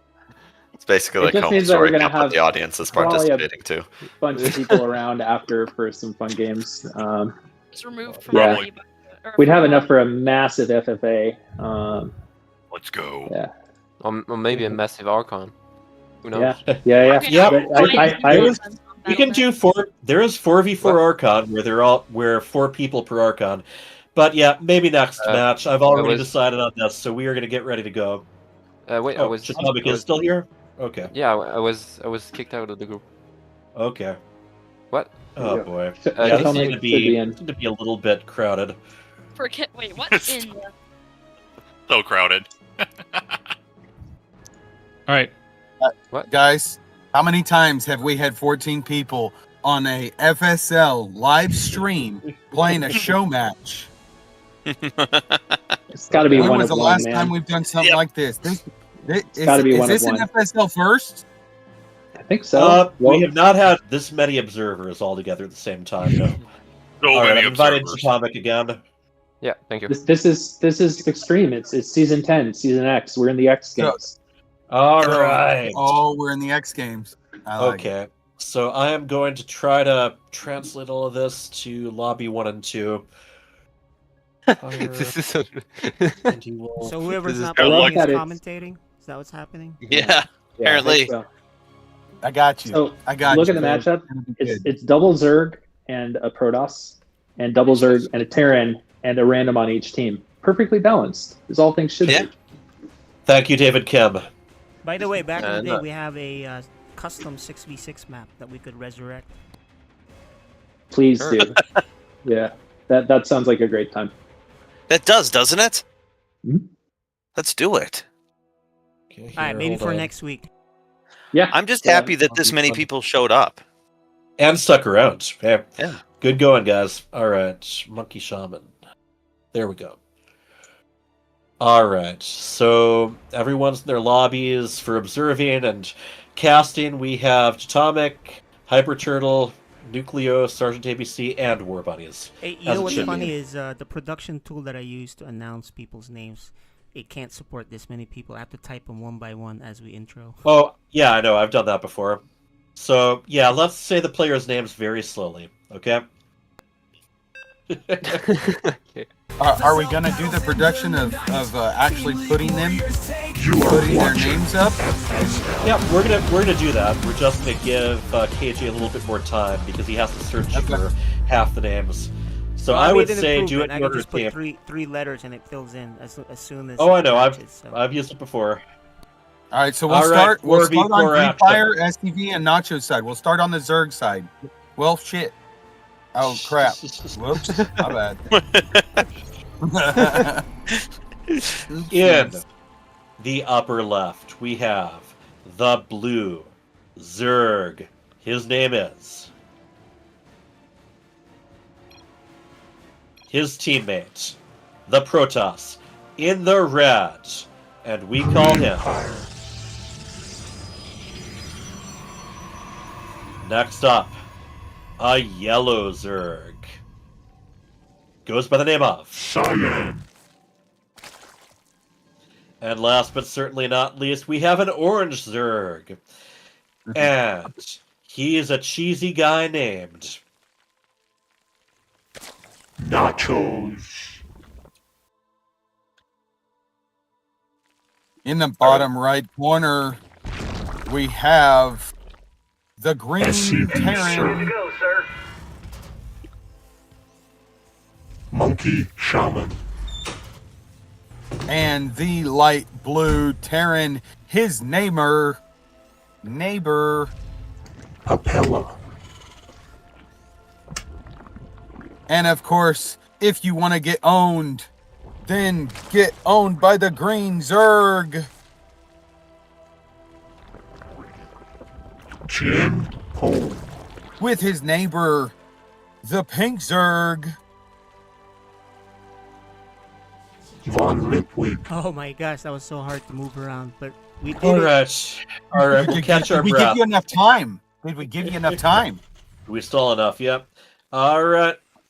So we are taking our forward bases from the various Zerg players. Reaper. Yeah, Reaper on the way. So has such a faraway natural. Oh my gosh. you know, the guy I'm feeling sorry for is Cyan, because he has to try to steer around the creep of 3 teammates when he's, I putting his buildings down. guarantee you they're going to be as super kind as they can. I was teasing Gree in chat while the other games were going on that when SCVSir didn't creep out Cyan's bases, although while I'm playing with him, he makes sure to creep out my base as much as possible. Gree took this base just to let Cyan have these top 2 for his natural third. Well, Cyan is just returning to FSL. We don't want to drive him away on the first day. That's the deal. Also, some of the longtime FSL people, this might come as it blew my mind. Stu Blue is in the military. Yep. Kitty Cat Gamer is a freshman in high school. Yep. Yeah, it doesn't shock people as much when I say what age I am because I was bald when I started. Yeah. You weren't giggling behind Winter calling Neeb a noob. yesterday, and now already a high schooler. Yeah. No, I was. You were still in high school when StarCraft 1 came out, right? I was in community college. Yes, I was in high school. So I really like what the Terrans are up to. And what are they up to? Tell everyone. They're moving their buildings. Swapping add-ons. I love it. All right, so there goes a very quick cancellation there, courtesy of SCVSir, who is morphing Banelands now. So there is one slight thing, is that the non-Zergling side, the non-Zerg side, it might not have enough lings. There are a lot of Lings and Banes on their way right to this wall here. And the Banelings get through! There's not a wall. Yeah, all they had to do was kill a couple Marines. We have a bunch of MonkeyShaman's SCVs. Oh just no! Up and left. Ouch! It burns! Yeah, and there's more where that came from. There's a whole bunch of... There are indeed. And even Cyan Zealots are joining the fun. It's just so funny looking at this map, watching all of the units trail across. Yes. The MonkeyShaman with a Banshee trying his best just to pick off Banelands. Okay, that tank helping too. Those Banes did not get the value they needed. You know what's really amazing to me? Is it's like a gentleman's agreement to go up the ramp. The if they just went to the north, if the Zerg team just flooded the north, the game was already over. Yeah, still, that barracks is just about to... Oh, man, look at all those SCVs keeping that barracks from burning down as the Zealots and Zerglings stream around it. Oh, those are the enemies. Those are SCVs, Zerglings killing the workers. Yeah, this... What is going on? This feels like a randomizer mod or something. Yeah. The game ended already. They just don't know it. Well, that's 4v4 for you, man. Oh, that was a nice Baneling. I think that was Greempire's Baneling. Still, a few more Zerglings coming in. And here we go. A battle cruiser. And I mean, there's a lot of counter for that. It is doing its tactical jump. But I mean, the battle cruiser is going to do a lot. It's going to do a lot. It's just that there's no workers left on. Yeah, it's over at the yellow base. Yeah, the southern team's side of the map. So what you're saying is there probably isn't going to be a second battle cruiser built. No. I mean, maybe. If he has the money. There it is! Well, I mean, we're far enough into the game where they could give all the money to one player if they need to. Well, they're going to need to, Yeah, I don't think there's anything produced from Lipwig. I think Lipwig is the highest on the MMR for the other team, correct? Nope. I don't know, we can ask him. Yeah. MonkeyShaman, ChiefPwn. I would have to put it between ChiefPwn and Von Lipwig is an S player, so I think that it's clearly I think it's clearly Lipwig. So you can see actually. Oh, there goes Von Lipwig. Our other S player went after the S player. Yep. So Green went after Von Lipwig. So yeah. Well, like I said, they kind of went after the Terrans as like a gentleman's agreement. A lot of worker kills, but you got the Queens and the Spores here. And there is a Nidus. SCV put down a Nidus. Like, you can just run there, you know. There's nothing... SCVSir is like, you know what? I don't have enough of my units in your base. Let me fix that for you. Yeah. The battle cruisers are going to hold nicely. Battle cruisers actually fire very quickly, so they're decent against Zerglings as long as they can keep up with them. ChiefPwn has a lot of We got through. Yeah. This game's all over, but the crying. The northern team's expanding. Yeah, but the crying makes for good viewership, so let's keep it going. Wait, we do have a lifted building. Okay, MonkeyShaman. Monkey's giving up. Monkey's giving up. People say he monkeys around. MonkeyShaman. Dun, dun, dun, dun, dun, dun. He's too busy singing. All right. Gree at this point decided that he was going to build nothing but workers, which so Monkey decided to leave. That's okay. Yeah, still kind of a low supply game all around. It's just lower on the lower right side of the map.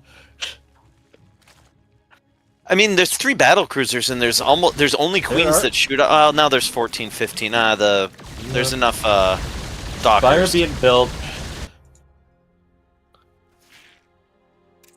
I'm not sure. Cyan. Okay, I was just gonna say Cyan didn't have anything production, but he started up on the workers again. Yeah, all right, so we are going for a nice Ravager battle cruiser offensive. Yeah. I mean, it's more SCVSir Zerglings just chewing stuff up, and the Roach Warren goes down. Not to be too harsh, but I don't have much faith in that in the attack. Hey, they're gonna get Nachos. Yep. Oh no. And those battle cruisers have Yamato, by the way. What is he gonna do? Yamato the Zerglings? No, Yamato the Queen. Yamato the Queen.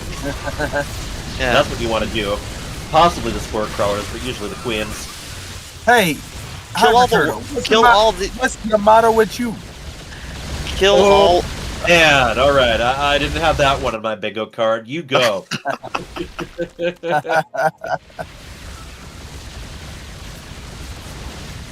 Cyan is over here expanding to the right. GGWP. Wait. All right. So we now have 4 versus 1. So the Papella battle does cruisers have a little die, bit or of... they teleport away. Oh, they teleported away. They jump. They're fine. They still need to be repaired, though. MonkeyShaman. So if he's gonna stay in the game, he has to grab MonkeyShaman's. He needs to take control Banshees. of his. Yeah. He needs to take control of everything, and that includes adding a bunch of workers from his teammates' bases, because now that honestly, money's going to him.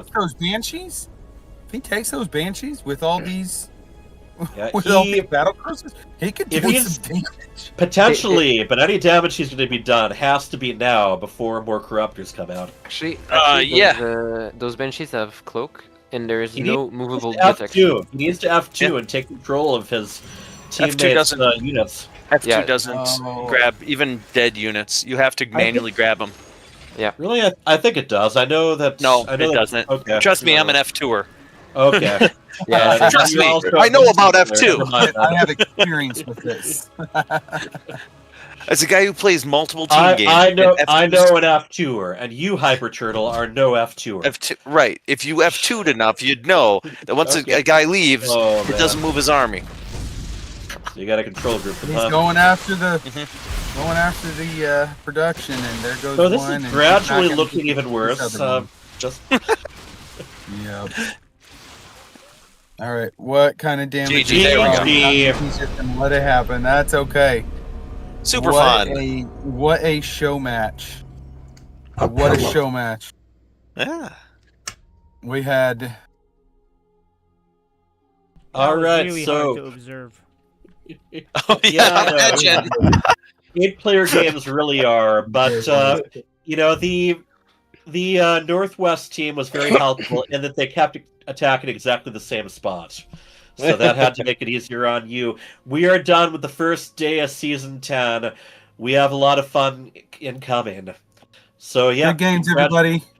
Congratulations to everyone. Good game. Yeah, GG. Put up a good fight, both sides, so thank you much. It is a little cringe to rush a 4v4. I don't know what you're talking about. That was a 12-minute game. That was a magical rush. Wait a second. There were no stipulations of no one's cheesing in this 4v4. I had 70 workers. That was a macro game. That was a macro game. Minutes in the rush. I would like to say that they were very kind. They rushed the wall. They really could have just walked around to the north ramp the whole game, but they didn't. Yeah. They went through the choke like they were supposed to. They pretended that the north wall didn't matter. Very gentlemanly. Yeah, That's how we roll. Great job keeping things going. It was 1v4 for a while. Yeah, I tried. Yep. Hey. If you're gonna try with battle cruisers. That's my motto. So, yep. You mean Special Yamato. Tactics taking match one. That's your motto. Yeah. I think I want to point this out. The entire first 7 minutes of the game, no one had more than 30 workers for the first 7 minutes of the game. That's for lack of trying. That's the way StarCraft II was designed, man. That was not for lack of trying. All right, I'm gonna show the schedule guys on screen. Yeah, who's the matchup next week? We're gonna figure out who takes on Special Tactics in the winners match afterwards. Yeah, It's Angry Space Hares and PsyOp. Yeah. PsyOp, okay. My team versus the Angry Space Hares. We'll see you next week. It'll be awesome. Yep. We'll be ready. Yeah, we're going to be figuring out what matchups they're going to be doing there. So there's a lot of fun to be had. I also might be throwing in a little bit of Showmatch stuff during the weekdays, especially to let the new players get a chance to show off their skills, so stay tuned. We, and KJ, for the next time we can put Special Tactics in the winners match, February Yeah, that's going to be February 21st. And then we have that. PulledTheBoys will be in the losers match. We don't like to call anyone losers. The team who didn't win match. Okay. The lower bracket. Lower bracket. There we go. Yes. That sounds so much better. This is PulledTheBoys we're talking about. They might All still right, actually this is a lot of fun. pull the win out. Oh, wow. And SCVSir, yeah, I love your webcam. You are briefing us now. Yeah. All right, so we are gonna call it a day. I need to eat lunch, and I need to make sure my family eats lunch. So, GG. Excellent game, guys. Thank you a lot. Yeah, Can you let me know when- and we'll can you we'll let me see know you when you guys end the next stream? week. Has the stream been ended? Not yet. Not There it yet. is. It's the most improved. I've got to go with Sergeant ABC. The first round draft choice, Mr. SgtABC.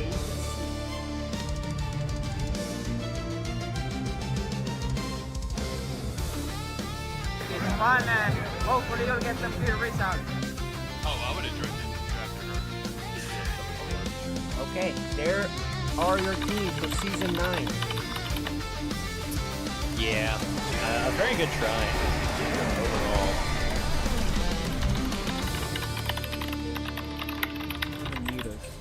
Right?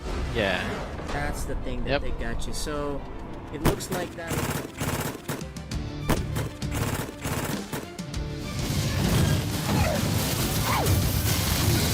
Going to see the blind leading the deaf to a 2-0 victory over GG Izzy. GG's call.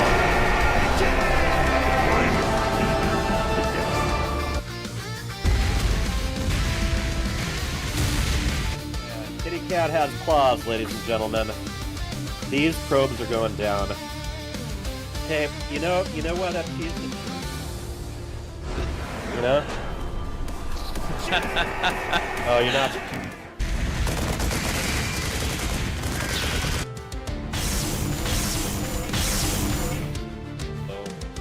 But this is I'm in 37-10, low supply there. We have the GG. Alright, great.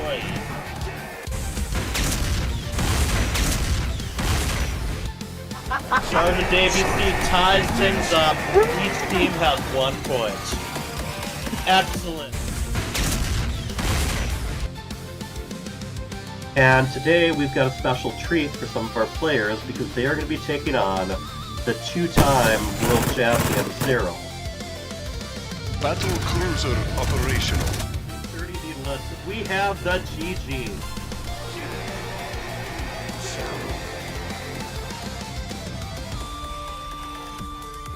Oh boy.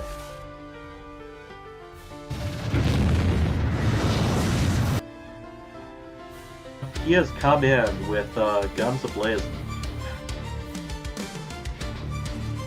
Yeah, throughout this, as he's Oh, and he did pull it off! Minnesota Barcraft, our FSL team, manages to get a 2G.